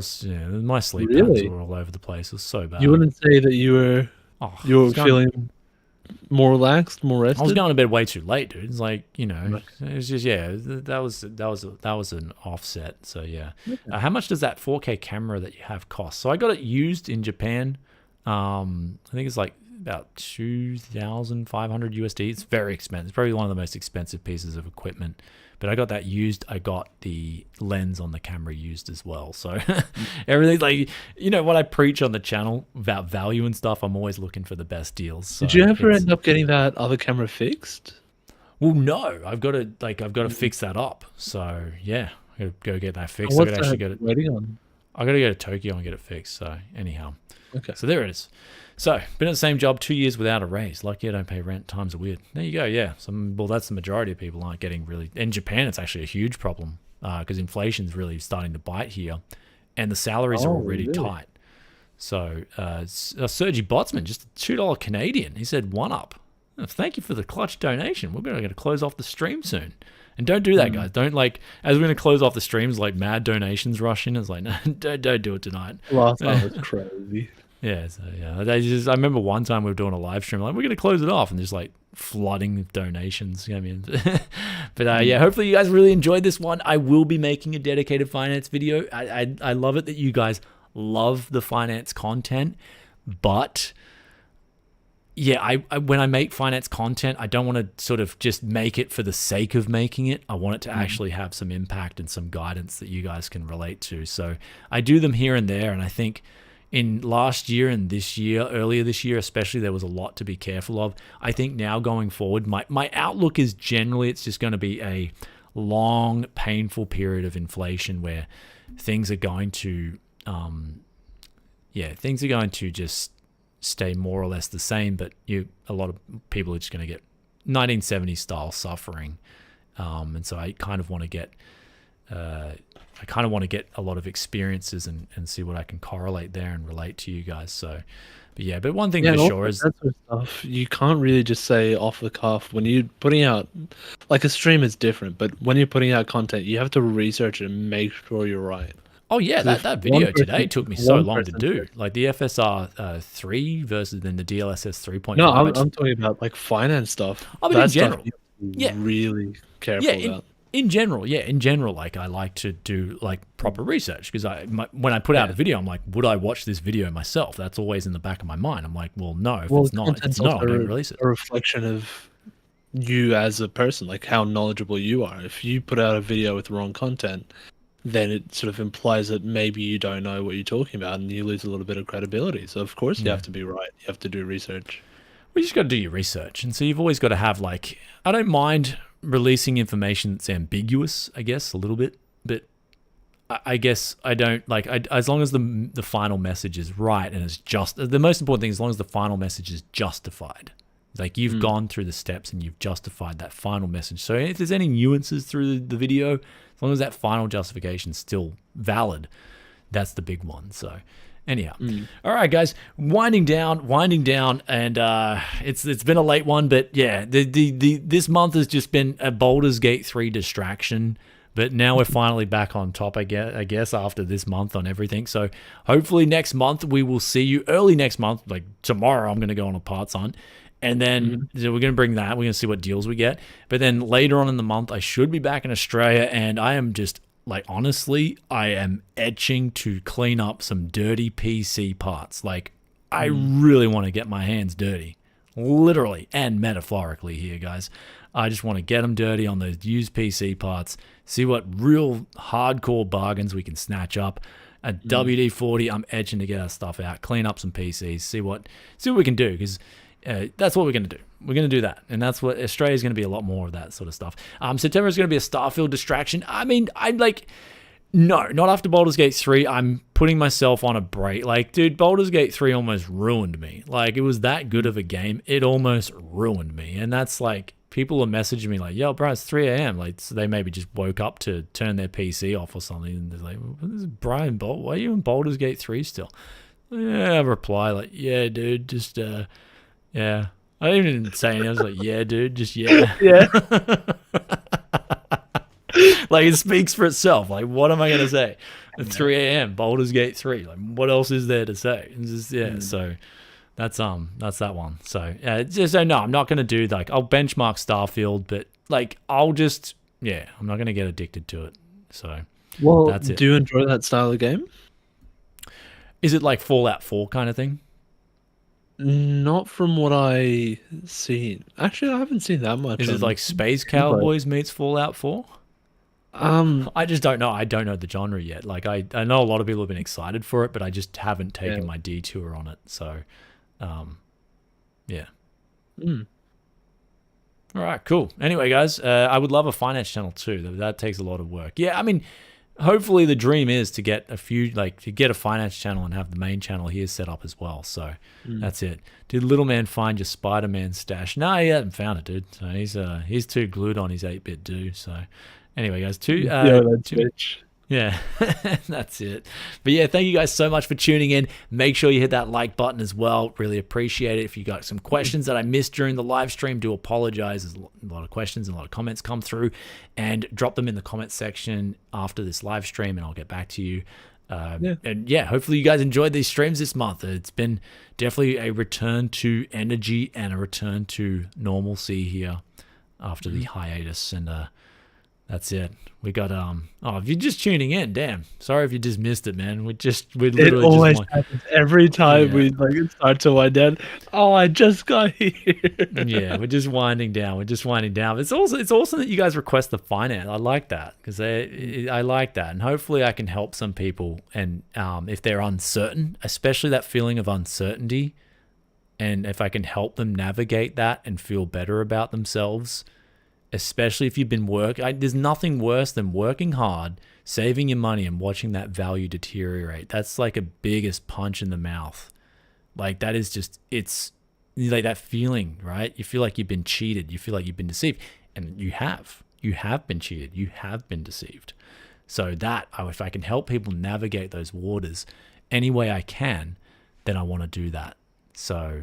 And I'm doing a lot of research on it right now. So I just think you've got a lot of these guys out there, they've got opinions on this matter, but the bottom line is you're seeing trends, and always remember the trends are your friend. And what you've got to look at is the overall trend on what's happening to money, and the value of money is getting destroyed. So 8-hour charity stream would be cool. Yeah, in Australia, that would happen in Australia. I'd like to do more of a, actually, Ava Media. One thing about a charity stream is I want to get an omnidirectional mic. And Ava Media, they message us like, we got this mic. I'm like, I don't really want to check out mic. Then I saw omnidirectional. I'm like, okay. I was like, send it over. We'll pump it on a live stream, see if the viewers like it. If they like the sound coming out of it, then yeah, we can use that. That'd be really good for like you know how you were talking about live builds and like live diagnosis. You can put the Omni right above the build table, so you can walk all the way around the table and it still picks you up. Yeah. Okay. Really that's cool. It. Yeah, that's what I want to do. And also, if you guys got, also people I think are recommending books. If you got some really good recommendations for books, drop those in the comments as well. I'm always looking for a really good, well-researched piece of finance literature. So really loving that. So my biggest recommendation is The Creature from Jekyll Island. It's just mind-blowing, that book. Extremely good. You've got to have an open mind. But you realize when you correlate all the trends that they've pointed out in that video, you just realize what's happening with the currency right now. And so there you go. People are asking for 24 hours Baldur's Gate stream. Oh man, You would do that. I could do that. I could do that, but Yeah, but it wouldn't be healthy. yeah. I mean, I could do this chair that I got from Nitoti on special. Was like nearly half price, of course. Always looking for a bargain. This chair is like the best chair I've ever bought in my life, dude. Like it's just so good, man. So, man, I just live life day by day, just bargain hunting, dude. That's like everything in the back of my mind is just a bargain. So, anyway, always looking for a bargain. Hope you guys enjoyed this one. We'll peace out now. We are going to catch you. Thanks for tuning in with us. Yusuf, thanks for coming on and being the co-pilot here. Really enjoy it, having you on. It definitely takes It's a bit fun. of I enjoy it. well, just takes the edge off when I'm in between topics, especially, and I'm like, got to change my train of thought on a different topic. It's always good to have the co-pilot there steering the ship with you. So, And if you did miss this stream, there's over 2 hours of content. You can just go back, and if you like, yeah, you won't get the live experience, but if you drop in the comment, both of us will be checking. We do check comments. and hopefully it's been easy to listen to with $30 deal mic and the $30 interface. So hopefully the audio's been good as well. So, all right, love each and every one of you guys. Hopefully wherever you are in the world, you're staying healthy. Make sure you stay healthy and make sure you guys take care of yourselves. That's the most important thing. Get rid of the anxiety, get rid of the stress. They're two things that'll destroy you, man. So make sure you know, any way possible, you're trying to get rid of those things in your life. So stress and anxiety, man, two so underrated, but they're two really bad things for your lifestyle. So yeah, love each and every one of these. We'll catch you back with some more awesome content here at Tech Yes City, and yeah, we'll peace out for now. Should I do it, Marco? Did you like me imitating your voice last time? I'm not gonna do it because Yusuf. here we go. Marco, we're getting out of here right now. Marco, it's time to peace out for now.